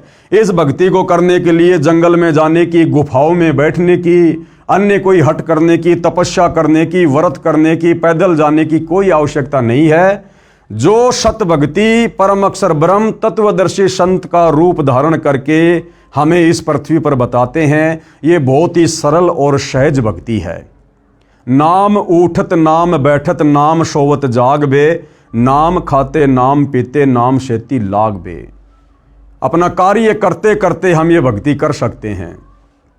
माता बहनें झाड़ू निकालते निकालते, खाना बनाते बनाते उन मंत्रों का जाप कर सकती हैं। किसान खेत में हल चलाते चलाते, मजदूर अपनी मजदूरी करते करते इन मंत्रों का जाप कर सकता है। ड्राइवर गाड़ी चलाते चलाते इन मंत्रों का मन ही मन में जाप कर सकता है। ये इतनी आसान और इतनी सरल भक्ति है। ना इसमें विशेष कोई पहनावे की जरूरत है, ना विशेष कोई खान पान की जरूरत है, ना विशेष कोई आसन लगाने की जरूरत है। बहुत ही सहज भक्ति है। वह सूक्ष्म वेद यानी तत्व ज्ञान है, उसको जानकर तू कर्म बंधन से सर्वदा मुक्त हो जाएगा, यानी पूर्ण मोक्ष प्राप्त करेगा। यानी इस 21 ब्रह्मांड के स्वामी काल ब्रह्म ने हमारे ऊपर जो दुनिया भर के ये कर्म बंधन लगा रखे हैं, हमें इन कर्मों के बंधनों में जकड़ रखा है। इस भक्ति के करने से ही हम इस काल के द्वारा लगाए गए कर्म बंधनों से सर्वदा मुक्त हो सकते हैं। अन्य जितनी भी साधनाएं संसार में प्रचलित हैं, उन साधनाओं से हम उल्टा कर्म बंधनों में जकड़े जाएंगे। सावधान, पूज्य गुरुदेव भगवान हमें सावधान कर रहे हैं कि भाई सावधान रहना। गीता अध्याय 4 श्लोक 32 में ब्रह्मण्य शब्द है। इसका अर्थ मेरे अतिरिक्त यानी सतगुरु रामपाल जी के अतिरिक्त सभी गीता जी के अनुवादकों ने गलत किया है। ब्रह्मण्य का अर्थ वेद किया है, यानी गीता का अनुवाद करने वाले सभी अनुवादकों ने इस ब्रह्मण्य शब्द का अर्थ किया है वेद, जबकि ब्रह्मण्य शब्द का अर्थ होता है सच्चिदानंद घन ब्रह्म। जबकि इन्हीं अनुवादकों ने गीता अध्याय 17 श्लोक 23 में ब्रह्मण्य शब्द का अर्थ सच्चिदानंद घन ब्रह्म यानी परम अक्षर ब्रह्म किया है, जो सही है। यानी 17 के 23 में तो इन्होंने सही अर्थ कर दिया और बाकी जगह इन अनुवादकों ने ब्रह्मण्य शब्द का गलत अर्थ कर दिया, जिससे श्लोक का अर्थ अनर्थ हो गया। इससे सिद्ध हुआ कि सूक्ष्म वेद यानी संपूर्ण अध्यात्म ज्ञान, जिसे तत्व ज्ञान कहा जाता है, वह परम अक्षर ब्रह्म ने कहा है और वर्तमान में वह तत्व ज्ञान सतगुरु रामपाल जी कह रहे हैं। ध्यान रहे, गीता ज्ञान देने वाले को उस तत्व ज्ञान की जानकारी नहीं है। अब बताओ, जब गीता का ज्ञान देने वाले इस ब्रह्म को भी तत्व ज्ञान की जानकारी नहीं है, बाकी 21 ब्रह्मांड में भाई फिर दुर्गा इस काल के नीचे है, उसको कहां से तत्व ज्ञान होगा? दुर्गा से उत्पन्न तीनों उसके पुत्र ब्रह्मा विष्णु महेश, उनको कहां से तत्व ज्ञान होगा? ब्रह्मा जी से चारों वेद लेकर मनु ने आगे समाज में उतार दिए, बताओ फिर मनु को कहां से तत्व ज्ञान हो जाएगा? फिर ये वर्तमान के आचार्य शंकराचार्य संत महंत कथावाचक जिन्होंने धर्म को धंधे में तब्दील कर दिया, भला फिर इनको कहां से तत्व ज्ञान हो जाएगा? तो भाइयों और बहनों, विचारणीय विषय है। जो तत्व ज्ञान 21 ब्रह्मांड के नकली भगवान इस काल ब्रह्म को जो गीता का ज्ञान दे रहा है, इसको भी नहीं है, तो फिर सतगुरु रामपाल जी कौन है जो तत्व ज्ञान दे रहे हैं इसी के 21 ब्रह्मांड में आकर? ये स्वयं परम अक्षर ब्रह्म है, सत्य पुरुष है, सच्चिदानंद घन ब्रह्म है, कबीर देव है, जो तत्वदर्शी संत की भूमिका में आज हमारे समक्ष प्रकट हैं। भाई मौका है, फायदा उठाया जाए तो उठा लेना। ध्यान रहे, गीता ज्ञान देने वाले को उस तत्व ज्ञान की जानकारी नहीं है, इसीलिए तो गीता अध्याय 4 श्लोक 34 में किसी तत्वदर्शी संत से जानने को कहा है। अगर गीता के ज्ञान देने वाले ब्रह्म को तत्व ज्ञान होता तो गीता अध्याय 4 श्लोक नंबर 34 में अर्जुन को यह नहीं कहता कि अर्जुन उस तत्व ज्ञान की जानकारी के लिए तो किसी तत्वदर्शी संत की खोज कर ले। अगर इसको खुद को तत्व ज्ञान होता, एक श्लोक और बोल देता। कौन सा स्याही कम पड़ रही थी, कौन सा जो है कागज की कमी पड़ रही थी, लेकिन इसके पास भी वो कंप्लीट तत्व ज्ञान नहीं है। इसीलिए तो तत्वदर्शी संत की शरण में जाने के लिए अर्जुन को कह रहा है। इसीलिए तो गीता अध्याय 4 श्लोक 34 में किसी तत्वदर्शी संत से जानने को कहा है। सूक्ष्म वेद मुझ दास यानी रामपाल दास के पास है। ये तत्व ज्ञान, ये 5वें वेद का ज्ञान केवल वर्तमान में पृथ्वी पर एकमात्र तत्वदर्शी संत सतगुरु रामपाल जी के पास है, जिसमें लिखा है कि परम अक्षर ब्रह्म यानी सत्य पुरुष ने यह तत्व ज्ञान सूक्ष्म वेद यानी गीता ज्ञान दाता क्षर पुरुष यानी क्षर ब्रह्म, जिसे काल ब्रह्म भी कहा जाता है, के अंतःकरण यानी आत्मा में भेजा था, ईमेल किया था। भाइयों और बहनों, आध्यात्मिक साइंस सबसे सुप्रीम साइंस है। हमारी यहाँ की साइंस तो 3rd ग्रेड की है। यहाँ की साइंस से लाखों गुना उत्तम साइंस तो देवताओं की है, और देवताओं से भी अरबों खरबों ज्यादा उत्तम साइंस बढ़िया परम अक्षर ब्रह्म की है, सतलोक में है। तो परमेश्वर ने जब इस काल ब्रह्म को दुर्गा समेत और हम सभी आत्माओं समेत सतलोक से निष्कासित कर दिया था 21 ब्रह्मांडों सहित, उसके बाद परमेश्वर जी ने ये सूक्ष्म वेद वाला ज्ञान इस काल ब्रह्म ज्योति निरंजन के अंतःकरण में डाल दिया था। अंतःकरण में एक आध्यात्मिक साइंस है भाइयों और बहनों, धीरे धीरे समझ में आएगी जब हम सतगुरु रामपाल जी के सत्संग सुनना शुरू करेंगे। दास ने आपको पिछले वीडियो में बताया था कि जब इस काल ब्रह्म ने उस ज्ञान को देखा पढ़ा तो इसको चिंता हो गई कि इसमें तो मेरी सारी सच्चाई बोल रखी है। अगर ये सच्चाई नीचे 21 ब्रह्मांड के इन प्राणियों को पता चल गई तो भैया कोई भी मेरी भक्ति नहीं करेगा, और फिर मैं खाऊंगा क्या, मेरे भोजन का क्या होगा। क्योंकि इसको श्राप लगा हुआ है परम अक्षर ब्रह्म की तरफ से, जो गलती इसने सतलोक में की थी कि तू प्रतिदिन 1 लाख मानव शरीरधारी स्त्री पुरुषों के सूक्ष्म शरीर की वासना खाएगा, उनका मैल खाएगा, वो गंदगी खाएगा। इसलिए अपने भोजन के लिए, अपनी भूख शांत करने के लिए इसकी मजबूरी बन गई भाइयों और बहनों हमें मनुष्य जन्म देना। और ये किसी के सामने प्रकट नहीं होता, इसका विकराल चेहरा है, काल इसका नाम है, इसकी भुंडी शकल बताई गुरुदेव भगवान ने। इसलिए ये अपने तीनों पुत्रों ब्रह्मा विष्णु महेश को भी दर्शन नहीं देता, उनसे भी छुपकर 21वें ब्रह्मांड में ब्रह्मलोक में रहता है, और अपने तीनों पुत्रों ब्रह्मा विष्णु महेश को मूर्ख बना रखा है। इन्हीं के माध्यम से अपने भोजन की व्यवस्था करवा रहा है। श्री ब्रह्मा जी से रजोगुण के प्रभाव से जीवों की उत्पत्ति करवाता है, और श्री विष्णु जी से सतोगुण के प्रभाव से एक दूसरे को मोह माया में जकड़ के रखता है घर परिवार में, और श्री शंकर जी के तमोगुण के प्रभाव से आपस में मन मुटाव करवा के, लड़ाई झगड़ा करवा के, एक्सीडेंट करवा के हमारी मृत्यु करवा देता है। और अपने भोजन की इस प्रकार से इसने व्यवस्था कर रखी है। तो जब उस परम अक्षर ब्रह्म ने, सत्य पुरुष ने, कबीर देव ने जब इसको सतलोक से बाहर निकाला था, उसके बाद इसके अंतःकरण में ये सारा का सारा ज्ञान फीड कर दिया। जब इसने वो ज्ञान देखा तो इसको चिंता बन गई कि भैया ये तो बात बिगड़ेगी, तेरे बारे में तो सारी सच्चाई लिखी हुई है, तो तेरी भूख कैसे मिटेगी। तो इसने क्या किया भाइयों और बहनों, जल्दबाजी में इसने वो मुख्य ज्ञान जो मुक्ति का था, मोक्ष का था, वो ज्ञान इसने जल्दबाजी में नष्ट कर दिया, और बाकी ज्ञान वेद रूप में अपने बड़े पुत्र ब्रह्मा जी को समुद्र मंथन के दौरान दे दिया। ब्रह्मा जी ने वो ज्ञान आगे अपने वंशजों को दे दिया, मनु को दे दिया, मनु ने फिर आगे आम समाज में उतार दिया, और फिर आज से लगभग 5,500 वर्ष पहले द्वापर में वेद व्यास जी को दिव्य दृष्टि देकर उस ज्ञान को जो का त्यों वेदों के रूप में लिपिबद्ध करवा दिया, जो वेद आज आम समाज में है। तो गुरुदेव भगवान क्या कह रहे हैं कि वो सूक्ष्म वेद वाला ज्ञान, जो ज्ञान इन चारों वेदों में नहीं है, जिस ज्ञान को इस काल ब्रह्म ने नष्ट कर दिया था, वो सूक्ष्म ज्ञान देने के लिए वो परम अक्षर ब्रह्म, वो कबीर परमात्मा फिर सतलोक से चलकर स्वयं धरती पर तत्वदर्शी संत के रूप में प्रकट होता है। इसलिए कहा है कि 21 ब्रह्मांड में किसी के पास वो मुक्ति का ज्ञान नहीं है, मुक्ति का मार्ग नहीं है, तत्व ज्ञान नहीं है। अब सतगुरु रामपाल जी क्या कह रहे हैं कि सूक्ष्म वेद मुझदास रामपाल दास के पास है। तो भाइयों और बहनों आप विचार कर लेना, सतगुरु रामपाल जी कौन है जिनके पास सूक्ष्म वेद है, सूक्ष्म ज्ञान है। ये स्वयं परम अक्षर ब्रह्म है, जिसमें लिखा है कि परम अक्षर ब्रह्म यानी सत्य पुरुष ने यह तत्व ज्ञान, सूक्ष्म वेद, गीता ज्ञान दाता, क्षर पुरुष, इस काल को क्षर पुरुष भी कहते हैं। क्षर का मतलब होता है नासवान, जिसकी जन्म और मृत्यु होती है। क्षर पुरुष यानी क्षर ब्रह्म, जिसे काल ब्रह्म भी कहा जाता है, इसके अंतःकरण में, इसकी आत्मा में भेजा था, ईमेल किया था, उसने अपने श्वासों द्वारा बाहर निकाल कर पढ़ा।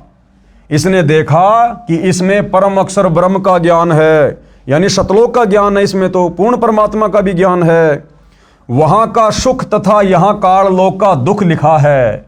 इसने विचार किया कि यदि मेरे 21 ब्रह्मांडों में रहने वाले प्राणियों को सत्यलोक के सुख का तथा उसमें जाने वाली भक्ति का पता चला तो सब भाग जाएंगे, मेरी सुधा यानी भूख कैसे शांत होगी।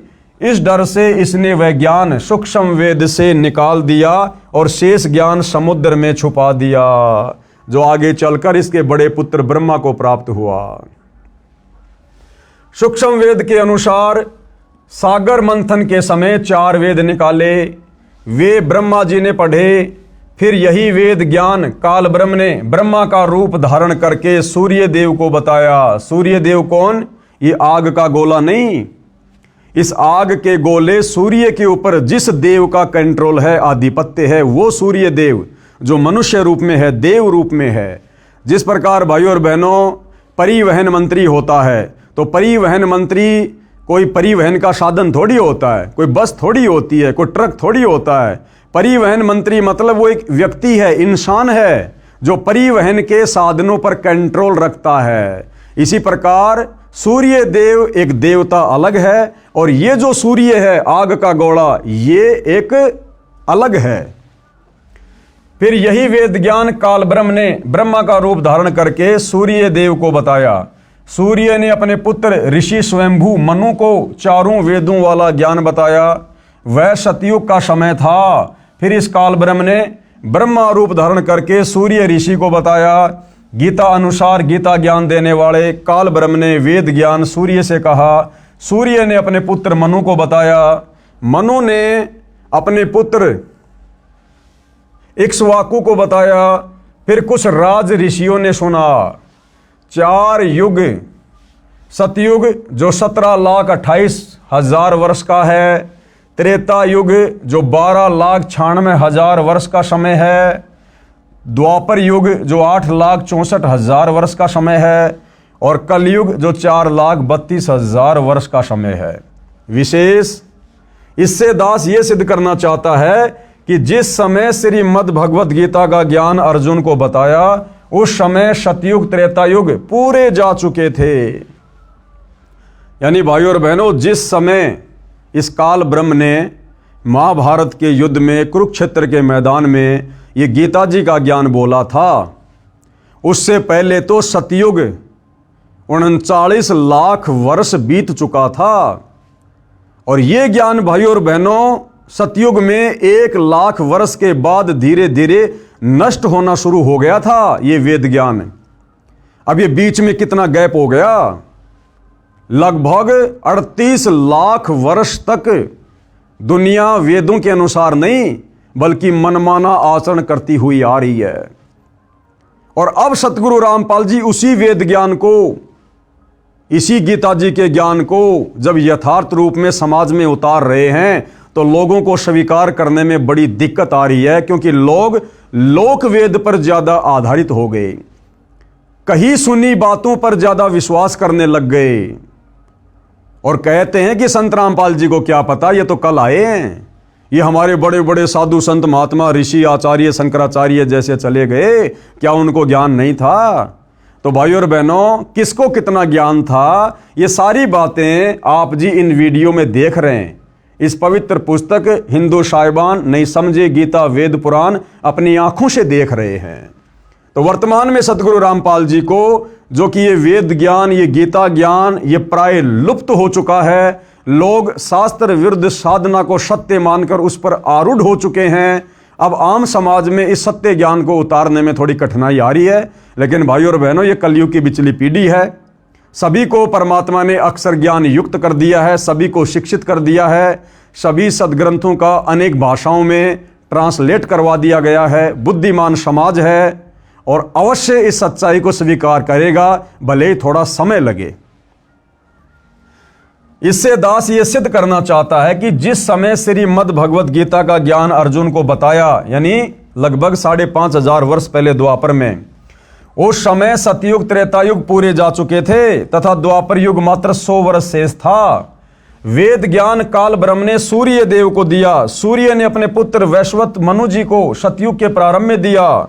उस समय पुराणों की रचना नहीं हुई थी, केवल वेदों के ज्ञान के आधार से ऋषिजन साधना करते थे, जिसका प्रमाण गीता अध्याय 17 श्लोक 23 में भी है। कहा है कि सच्चिदानंद घन ब्रह्म के सुमरण का ओम तत्सत 3 मंत्र का जाप है, जो 3 प्रकार से किया जाता है। सृष्टि की आदि में यानी सतयुग की शुरुआत में ब्राह्मण यानी विद्वान भगतजन इसी ज्ञान के अनुसार यज्ञ आदि अनुष्ठान किया करते थे।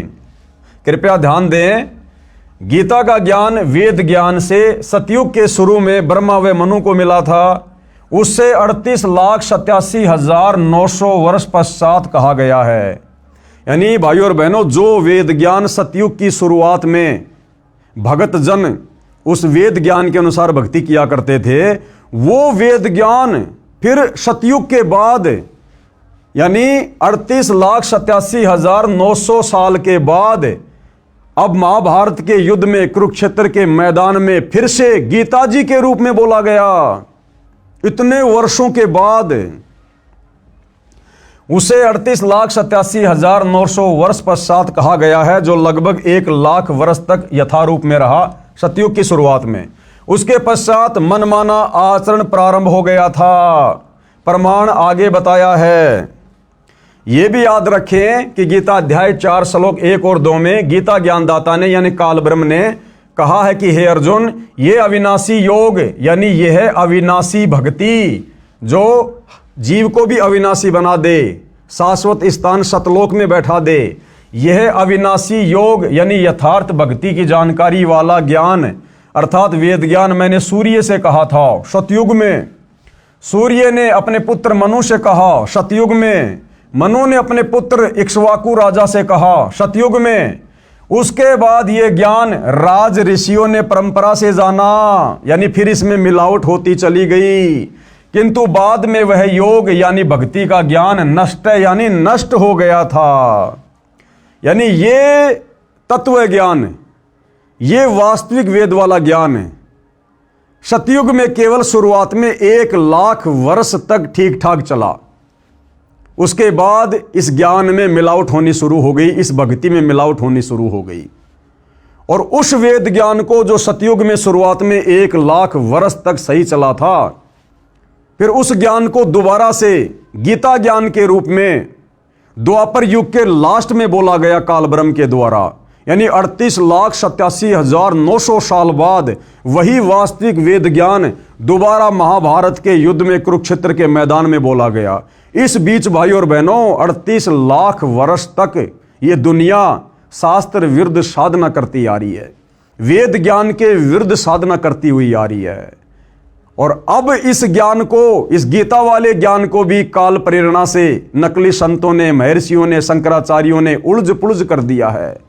और अब सतगुरु रामपाल जी उस यथार्थ ज्ञान को, वेदों वाले ज्ञान को, वेदों से ऊपर सूक्ष्म वेद वाले ज्ञान को जब आम समाज में उतारना चाह रहे हैं, तो आत्माएं इतना जल्दी स्वीकार करने को तैयार नहीं हो रही हैं। क्योंकि हमारे साधु संत महात्माओं ने, हमारे धर्मगुरुओं ने हमारे हृदय में लाखों वर्षों से झूठ बोल बोल कर शास्त्र विरुद्ध ज्ञान दे देकर अज्ञान ठोक दिया। अज्ञान, अब इस अज्ञान को निकालने में भाई और बहनों परमात्मा को थोड़ा समय लग रहा है, लेकिन ये उनके द्वारा निर्धारित किया गया भक्ति का ठीक समय है। कलयुग की बिचली पीढ़ी है। परमेश्वर ने सारे साधन हमें दे दिए और अब ये ज्ञान आत्माएं समझेंगी, पूरा विश्व समझेगा। आने वाले समय में पूरा विश्व सतगुरु रामपाल जी की ही शत भक्ति करेगा, इन्हीं की शरण को अपनाएगा। अन्यथा लोग बहुत ज़्यादा दुखी हो जाएंगे, परेशान हो जाएंगे और अंत में दुखी होकर सतगुरु रामपाल जी की शरण में आने के अलावा दूसरा कोई ऑप्शन पृथ्वी पर किसी के पास नहीं रहेगा। लेकिन जो ज्ञान को आधार बनाकर समय रहते ज्ञान को स्वीकार कर लेंगे तो अच्छा है। अन्यथा भाई और बहनों, आप युग परिवर्तन के दौर में जी रहे हैं। 2028 फिक्स है, तबाही मचेगी। कहीं प्राकृतिक आपदाएं, कभी सूखा पड़ेगा, अति वर्षा होगी, अतिवृष्टि होगी, अनावृष्टि होगी, कहीं भूकंप आएगा, कहीं बीमारियां आएंगी, कहीं युद्ध होगा, कहीं गृह युद्ध होगा। तो अंत में यदि सुरक्षा चाहिए तो सतगुरु रामपाल जी की शरण ही एकमात्र विकल्प है। और इस अनुसार जो शास्त्र विधि अनुसार ज्ञान सतगुरु रामपाल जी बता रहे हैं, भक्ति दे रहे हैं, इस शास्त्र विधि अनुसार इस ज्ञान को, इस भक्ति को, इस योग को हमने अंत में अपनाना पड़ेगा। दूसरा कोई तरीका सुख प्राप्ति का नहीं है। किंतु बाद में वह योग यानी भक्ति का ज्ञान नष्ट यानी नष्ट हो गया था, यानी लुप्त हो गया। इससे स्पष्ट होता है कि सतयुग में लगभग 1,00,000 वर्ष तक जो वर्तमान में गीता ज्ञान है, वेद ज्ञान के आधार से साधना की जाती रही। उसके पश्चात मनमाना आचरण शुरू हो गया था, क्योंकि राजा इक्ष्वाकु का परपौत्र नाभि राज हुआ, जो कि अयोध्या का राजा था, जो अयोध्या का राजा था। तथा अंतिम कुलकर यानी कुल की मर्यादा का पालन करने वाला अर्थात वेद ज्ञान अनुसार साधक था। यानी सतयुग की शुरुआत में अयोध्या का राजा नाभिराज, जिसने लगभग 1 लाख वर्ष तक अयोध्या में राज किया, तो नाभिराज तक तो भाई और बहनों ये वेद ज्ञान था, वेद ज्ञान अनुसार भक्ति होती थी। नाभिराज के बाद में अयोध्या की गद्दी पर बैठा उसका बेटा ऋषभदेव। ऋषभदेव जैन धर्म के लोग जिसे अपना प्रथम तीर्थकर मानते हैं, जैन धर्म का उत्पत्तिकर्ता मानते हैं। तो नाभिराज के बाद सतयुग में अयोध्या का राजा बना ऋषभदेव, और उस ऋषभदेव ने भाई और बहनों फिर मनमाना आचरण करना शुरू कर दिया था। उसने फिर भूखा रहकर साधना करना, व्रत करना, मुंह में पत्थर लेकर साधना करना, नंगा रहकर जंगल में जाकर साधना करना, उसने फिर इस वेद ज्ञान के विपरीत साधना शुरू कर दी थी। और उसी समय से यानी सतयुग 1 लाख वर्ष बीतने के बाद से लेकर वर्तमान समय तक, जब तक सतगुरु रामपाल जी ने सन 1994 से वापस ये यथार्थ शतभक्ति देनी शुरू नहीं की थी, तब तक भाई और बहनों ये दुनिया मनमाना आचरण करती हुई आ रही है। क्योंकि राजा इक्ष्वाकु का परपौत्र नाभिराज हुआ, जो अयोध्या का राजा था तथा अंतिम कुलकर यानी कुल की मर्यादा का पालन करने वाला अर्थात वेद ज्ञान अनुसार साधक था। उसके बाद नाभिराज का पुत्र राजा ऋषभदेव हुआ, जो जैन धर्म का प्रथम तीर्थकर हुआ, जिसने शास्त्र विधि त्याग कर मनमाना आचरण करके साधना की, भक्ति की। प्रश्न 6, अब किसी ने सवाल किया है पुराण कैसे बने, कि इन पुराणों की रचना कैसे हुई है। इन पुराणों की रचना भी भाई और बहनों मनमाने तरीके से हुई है, मनमाने तरीके से। पुराणों में भी यथार्थ भक्ति नहीं है। उत्तर कृपया ध्यान दें, यह वेद ज्ञान यानी जो गीता में बताया गया है, सतयुग के प्रारंभ में यानी शुरुआत में, यानी लगभग 1 लाख वर्ष सतयुग बीत जाने के बाद ही समाप्त हो गया था। इसका प्रमाण कहाँ है? इसका प्रमाण है जैन संस्कृति कोश, यानी जैन समाजियों की एक पुस्तक है, जैन संस्कृति कोश नामक पुस्तक, जिसके लेखक हैं प्रोफेसर भागचंद जैन भास्कर, सन्मति प्राच्य शोध संस्थान नागपुर कला एवं धर्म शोध संस्थान वाराणसी। इसके प्रकाशक हैं डॉक्टर प्रेम शंकर द्विवेदी। डॉक्टर भागचंद्र जैन भास्कर के पेज नंबर 176 पर लिखा है कि इक्ष्वाकु के वंश में राजा नाभिराज हुए, उनके पुत्र ऋषभदेव जी हुए, जो अयोध्या के राजा थे। ऋषभदेव राज त्याग कर 1 वर्ष तक निराहार रहे, यानी भूखे रहे, व्रत किया। अब ये व्रत करना ना गीता में है ना वेद में है। तो ये राजा ऋषभदेव से पाखंड इस भक्ति में शुरू हो चुका था, मनमानी भक्ति इन्होंने करनी शुरू कर दी थी। यानी कुछ नहीं खाया, फिर जंगल में चले गए, 1000 वर्ष तक घोर तप किया। अब ये घोर तप करना ना गीता में लिखा है ना वेदों में। गीता जी तो मना कर रही है कि जो साधक तप करते हैं वो शरीर में विराजमान परमात्मा को और शरीर के कमल चक्रों में विराजमान देवताओं को भी दुखी करते हैं। वो तो राक्षस स्वभाव के जान, और उनको तो मैं घोर नरक में डालता हूं। अब बताओ, सतयुग में राजा ऋषभदेव ने उस समय यह तप करना शुरू कर दिया था, वेद विरुद्ध साधना। 1000 वर्ष तक घोर तप किया, जो जैन धर्म के प्रथम तीर्थकर हुए। इसके पश्चात धर्म देशना यानी नाम दीक्षा देने लगे, मनमुखी रूप से नाम देने लगे। और प्रथम नाम उपदेश उस ऋषभदेव ने अपने पुत्र यानी भरत के पुत्र मरीचि को दी। किसको दी? अपने पुत्र भरत के पुत्र मरीचि को दी। इसी मरीचि को वैदिक धर्म का प्रवर्तक माना जाता है। यही आत्मा आगे चलकर जैन धर्म का 24वां तीर्थकर महावीर जैन बना। अब बताओ, ऋषभदेव ने अपने पोते मारीचि को नाम दीक्षा दी, और ऋषभदेव खुद वेद ज्ञान के विरुद्ध साधना करने लग गया था। तो जिसको वो नाम उपदेश देगा वो भी तो वही साधना करेगा वेद विरुद्ध। तो अपने पुत्र मारीचि को उसने प्रथम नाम दिया, और वही मारीचि वाली आत्मा आगे चलकर लाखों वर्ष बाद जैन धर्म का 24वां तीर्थकर महावीर जैन हुआ। तो बताओ भाइयों और बहनों, जब सतयुग में जैन धर्म के प्रवर्तक ऋषभ देव ने ही वेद विरुद्ध साधना शुरू कर दी थी, तो जैन धर्म के 24वें तीर्थकर महावीर स्वामी के पास, महावीर जैन के पास भला वेद अनुसार साधना कहां से होगी। और जब आप पढ़ेंगे जैन समाज की पुस्तक आओ जैन धर्म को जाने, उसमें साफ साफ लिखा है कि महावीर जैन ने अपने जीवन काल में 363 पाखंड मत चलाए। यानी बहुत सारे पाखंड मत तो ऋषभ देव जी ने शुरू कर दिए थे, और फिर महावीर जैन ने भी कमी नहीं छोड़ी, 363 पाखंड मत चला के चला गया। नंगा रहना, मुंह पे पट्टी बांधना, प्याज लहसुन नहीं खाना, सूर्य अस्त होने से पहले भोजन कर लेना, दुनिया भर के पाखंड मत चला के निकल पड़ा। यही आत्मा आगे चलकर, कौन सी आत्मा? मारीची वाली आत्मा, जिसने ऋषभ देव से यानी अपने दादाजी से नाम उपदेश लिया था। यही आत्मा आगे चलकर जैन धर्म का 24वां तीर्थकर महावीर जैन बना। जिस साधना को श्री ऋषभ देव जी करते थे, वही साधना अपने प्रथम शिष्य मरीची को दी। आगे पढ़ोगे, मरीची यानी महावीर जैन की दुर्गति का प्रमाण। और ऋषभ देव के द्वारा बताई गई शास्त्र विरुद्ध साधना करने से उस मारीची वाले जीव की क्या क्या दुर्गति हुई, फिर कैसे कैसे उसने जीवन भोगे। आगे पढ़ोगे, मारीची यानी महावीर जैन की दुर्गति का प्रमाण है।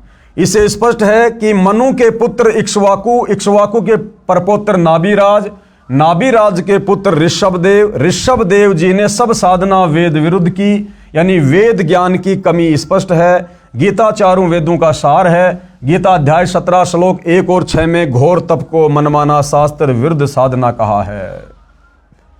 ऐसे व्यक्तियों को जो मन कल्पित घोर तप को तपते हैं, असुर यानी राक्षस स्वभाव के जान, उनको घोर नरक में डाला जाता है। फिर और नीची योनियों में भूत पितर की, पशु पक्षियों की योनि में जाता है। कौन? जो व्यक्ति मनमाना आचरण करता है।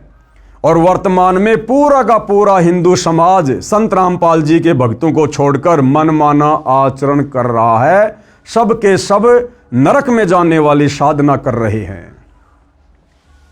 गीता अध्याय 17 श्लोक 5, जो मनुष्य शास्त्र विधि से रहित केवल मनमाना, जो वेदों व गीता शास्त्रों में कहीं नहीं है, जैसे राधे राधे श्याम मिला दे, ओम नमो भागवते वासुदेवाय नमः, व्रत करना, तीर्थों पे जाना, मूर्ति बनाकर पूजना, मंदिरों में जाना, मस्जिदों में जाना, चर्चों में जाना, गुरुद्वारा बनाकर पूजा करना, तप करना, पैदल यात्रा करना, कावड़ लेके आना, ये वेदों में और गीता जी में कहीं नहीं है। ये मनमाना आचरण है, और ये मनमाना आचरण करने वाला अंत में नरक का भागी होता है, क्योंकि ये साधना वेद और गीता के विरुद्ध है।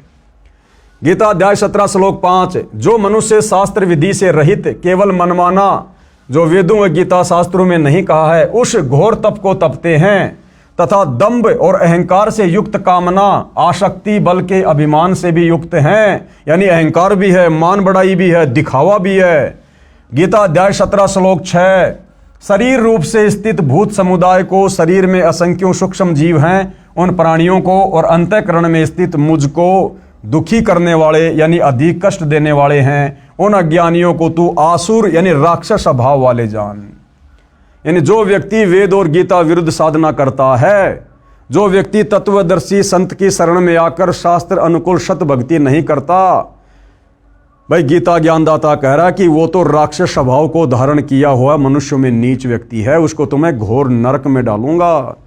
तो आज सतगुरु रामपाल जी के पंथ में उनके भक्तों को छोड़कर 99.99% हिंदू समाज, मुसलमान समाज, सिख समाज, ईसाई समाज, पूरे विश्व के प्राणी शास्त्र विरुद्ध, वेद विरुद्ध, गीता विरुद्ध मनमाना आचरण, मनमानी भक्ति कर रहे हैं। देख लेना भैया क्या बनेगी। ऋषियों ने मनमाना आचरण तथा कुछ वेद के आधार से ओम नाम का जाप किया तथा हठ योग, घोर तप किया, समाधियां लगाई, अपनी अपनी साधना का अनुभव बताना शुरू किया, शिष्य बनाने लगे। उनको जो ज्ञान ब्रह्मा जी से सुना था वह तथा कुछ अपना अनुभव हुआ उसको मिलाकर पुराणों की रचना की। इस प्रकार से भाई और बहनों ये 18 पुराणों की रचना हुई है। ये वेद अनुसार साधना तो सतयुग की शुरुआत में नष्ट हो गई थी। उसके बाद में सुना सुनाया ज्ञान और मनमानी भक्ति आगे चलने लगी। फिर आगे जितने भी बड़े बड़े साधु संत महात्मा ऋषि हुए हैं, दुर्वासा जैसे, वशिष्ठ जैसे, विश्वामित्र जैसे, मार्कंडे जैसे, इन लोगों ने कुछ एक साधना तो थोड़ी बहुत वेदों से निकाल ली और कुछ एक इन्होंने समाधि अवस्था में जो भी इनको अनुभव हुआ उसको मिलाकर गोल मटोल करके अपना अनुभव इन्होंने पुस्तकों के रूप में लिख दिया और समाज में पेश कर दिया, जिसको हम कहते हैं पुराण। तो भाइयों और बहनों, इन 18 पुराणों में जो ज्ञान वेदों से मेल खाता है, जो ज्ञान गीता जी से मेल खाता है, वो तो सत्य है, वो हमें स्वीकार्य है। और इन 18 पुराणों का जो ज्ञान वेद और गीता के ज्ञान के विरुद्ध है, वो किसी काम का नहीं है, वो कूड़ा करकट है। उनको जो ज्ञान ब्रह्मा जी से सुना था वह तथा कुछ अपना अनुभव हुआ उसको मिलाकर पुराणों की रचना की। जो महाभारत युद्ध के बाद व्यास जी ने चारों वेदों 18 पुराणों वाला ज्ञान महाभारत ग्रंथ, जिसमें श्रीमद् भगवत गीता भी लिखी है, तथा श्रीमद् भगवत यानी सुधा सागर जो राजा परीक्षित को ऋषि शुकदेव ने 7 दिन कथा सुनाई थी, वह ज्ञान श्रीमद् भागवत नाम से जाना जाता है। इन सब को लिपिबद्ध किया किसने? वेद व्यास जी ने कागज पर लिखा, जो आज आपके कर कमलों में है। विशेष ऋषियों ने एक दूसरे से सुना ज्ञान बताया, जिससे पवित्र पुराणों की रचना हुई। इसका प्रमाण आप देखें व पढ़ेंगे इसी पुस्तक के पेज नंबर 192 पर आगे। पर जहां शिव महापुराण की विद्वेश्वर संहिता के अध्याय 12 श्लोक 1:54 की फोटोकॉपी लगी है, वक्ता ऋषि शुत जी हैं, जो व्यास ऋषि का शिष्य है। कहा है कि मैंने जैसा व्यास जी से सुना वैसा कहता हूं। इससे सिद्ध है कि पुराणों का ज्ञान लोकवेद है, यानी सुना सुनाया ज्ञान है। कहा सुना यानी दंत कथा है, जो वेद विरुद्ध है, जिसका मुक्ति से कोई लेना देना नहीं है। प्रश्न नंबर 7, वेद, गीता तथा 18 पुराणों का ज्ञान एक समान हुआ क्योंकि ऋषियों ने भी वेदों को पढ़ा, फिर भक्ति की, अपना अनुभव बताया, जो पुराण कहे जाते हैं। तो इसका उत्तर गुरुदेव दे रहे हैं, वेदों व पुराणों का ज्ञान एक समान नहीं है। पुराणों में कुछ ज्ञान वेदों का है, शेष ऋषियों के घर का है, जो व्यर्थ है, बेकार है, उनका खुद का अपना अनुभव है। और भक्ति मार्ग में खुद का अनुभव नहीं चलता। उदाहरण दिया गुरुदेव ने, मार्कंडे पुराण का उदाहरण दे रहे हैं गुरुदेव। अध्याय रोचे ऋषि की उत्पत्ति कथा प्रश्न 250 पर कहा है कि एक रुचि ऋषि था जो वेदों को पढ़ता था। उसने विचार किया कि मनुष्य जीवन मोक्ष प्राप्ति के लिए मिला है, कि भाई मानव जन्म दुर्लभ है, ये मिले न बारंबार, जैसे तरवर से पत्ता टूट गिरे फिर बहुर न लगता डार। ये मनुष्य जन्म पूर्ण परमात्मा हमें केवल मोक्ष प्राप्ति के लिए, शत भक्ति के लिए देता है, कि मानव जन्म पाए कर जो नहीं रटे हरि नाम, भाई जैसे कुआं जल बिना फिर बनवाया क्या काम। तो रोचे ऋषि को इस बात का ज्ञान था कि ये जो मनुष्य शरीर है, ये केवल पूर्ण परमात्मा की सच्चे तत्वदर्शी संत से सत भक्ति लेकर मोक्ष करवाने के लिए मिलता है, कि मनुष्य जीवन मोक्ष प्राप्ति के लिए मिला है। इसलिए उसने न विवाह करवाया, न आश्रम का निर्माण किया, वेदों को जैसा समझा उसी अनुसार साधना करता था। उसकी उम्र 40 वर्ष हो गई थी। एक दिन उस ऋषि के पितामह यानी दादा तथा पर पितामह यानी उसका परदादा तथा पर पितामह का पिता यानी 3 दादाजी, एक पिता आकाश में दिखाई दिए। उस रोचे ऋषि के पूर्वज जो मर चुके थे, दादा परदादा उसका दादा, एक दिन उसको आकाश में दिखाई दिए। उससे पहले वो रोचे ऋषि वेदों के अनुसार सत भक्ति कर रहा था, लेकिन उसके पूर्वजों ने जो भूत बने हुए थे, उन्होंने उसको वेद विरुद्ध साधना पर लगा दिया। तथा परपितामह का पिता यानी 3 दादाजी, एक पिता आकाश में दिखाई दिए। बोले, बेटा रुचि, तूने विवाह क्यों नहीं करवाया? हमारे श्राद्ध कर्म पिंडदान क्यों नहीं कराया? बेटा हम पितर बने हैं, हमारे कर्मकांड करो। क्योंकि रोचे ऋषि के दादा ने परदादा ने वेद विरुद्ध साधना की, मनमाना आचरण किया, और फिर वो भूत बन गए, प्रेत बन गए, पितर बन गए, कष्ट भोग रहे थे।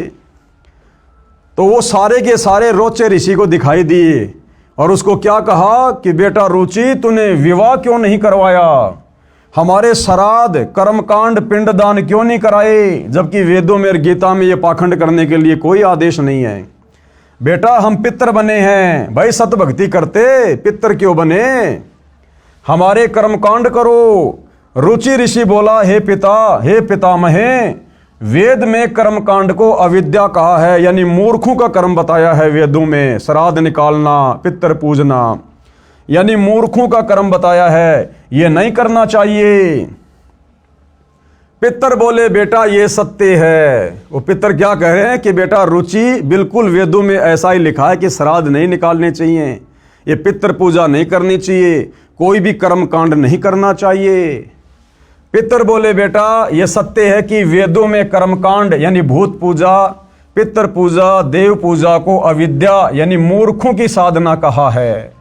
आप जिस मार्ग पर लगे हो, वो पूर्वज कहने लगे कि बेटा रुचि, आप जिस मार्ग पे लगे हो ना, जो वेदों के अनुसार साधना कर रहे हो, यह मोक्ष मार्ग है। बेटा हम बहुत दुखी हैं, हमारा कर्मकांड कर, विवाह करवाओ। चारों पितर भी ऋषि थे, इन्होंने वेद विरुद्ध भक्ति की, जिस कारण से पितर योनि में कष्ट उठा रहे थे, अपना जीवन नष्ट किया, अपने बच्चों को सुमार्ग छुड़वाकर, यानी रोचे ऋषि जो वेदों के अनुसार साधना कर रहा था, सुमार्ग पर लगा हुआ था, उन पितरों ने अपने उस बच्चे का सुमार्ग छुड़वाकर कुमार्ग में धकेल दिया। उसको डरा के, धमका के, लोभ लालच दे के कि पितर तेरा ये भला कर देंगे, पितर तेरा ये कर देंगे। और गुरुदेव कहते हैं वो पितर खुद तो भूखे मर रहे हैं, बता रुचि ऋषि का भला क्या भला कर देंगे। लेकिन उस वेद अनुसार साधना पर लगे हुए रुचि ऋषि को भी उन पितरों ने भ्रमित कर दिया और वेद विरुद्ध साधना पर लगा दिया, कर्मकांड में लगा दिया। रुचि ऋषि ने विवाह करवाया, एक पुत्र हुआ, उसका रोचे नाम रखा। अब इस कथा का क्या सार है, गुरुदेव हमें वो समझाना चाहते हैं। इस कथा का सार क्या है? रुचि ऋषि ने कहा कि कर्मकांड यानी पितर पूजा, भूत पूजा, देव पूजा को वेदों में गलत बताया है।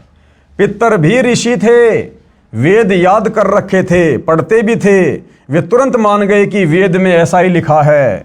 यह जो वेद ज्ञान है ये वेदों से लिया सत्य है, परंतु कर्मकांड ऋषियों के घर का है। ये ऋषि क्या करते थे, ज्ञान तो वेदों का बताते थे, लेकिन ये कर्मकांड अपनी तरफ से करवाते और करते थे। ये वेदों से लिया सत्य है, परंतु कर्मकांड ऋषियों के घर का है, नरक का मार्ग है, ये हमने नहीं करना है। गीता अध्याय 9 श्लोक 25 में वेद ज्ञान इस प्रकार है। अब भाइयों और बहनों, गीता अध्याय 9 श्लोक नंबर 25 में ये पितर पूजने के विषय में, भूत पूजने के विषय में, श्राद्ध निकालने के विषय में क्या दिशा निर्देश हैं। देवताओं को पूजने वाले देवताओं को प्राप्त होंगे, यानी जो लोग देवी देवताओं की पूजा करते हैं, जिन देवी देवताओं की पूजा करने के लिए गीता जी मना कर रही है, गीता अध्याय 7 श्लोक नंबर 12 से 15 में वेद मना कर रहे हैं, तो जो व्यक्ति देवी देवताओं की पूजा करेगा, मरने के बाद वो देवी देवताओं के लोक में चला जाएगा और उनका नौकर बनेगा। थोड़े बहुत समय रहेगा, फिर नरक में ठोक दिया जाएगा। और पितरों को पूजने वाले यानी श्राद्ध निकालने वाले, पिंडदान आदि करने वाले, ये पितरों को प्राप्त होंगे, यानी जहां उनके पूर्वज बैठे हुए हैं वो भी वहीं जाकर पितर बन जाएंगे, अपना जीवन बर्बाद करेंगे, यानी पितर बनते हैं। और भूतों को पूजने वाले यानी 13वीं महीना वाली क्रिया, अस्थि उठाकर गंगा में प्रवाह करना, श्राद्ध आदि करना, भूतों को प्राप्त होते हैं, यानी वो प्रेत बनते हैं। मेरा पूजन करने वाले मुझे प्राप्त होंगे। कौन कह रहा है? काल ब्रह्म कह रहा है कि मेरा पूजन करने वाले मेरे को प्राप्त होंगे। तो काल ब्रह्म की पूजा करने वाला कहाँ जाएगा? उसके ब्रह्मलोक में जाएगा।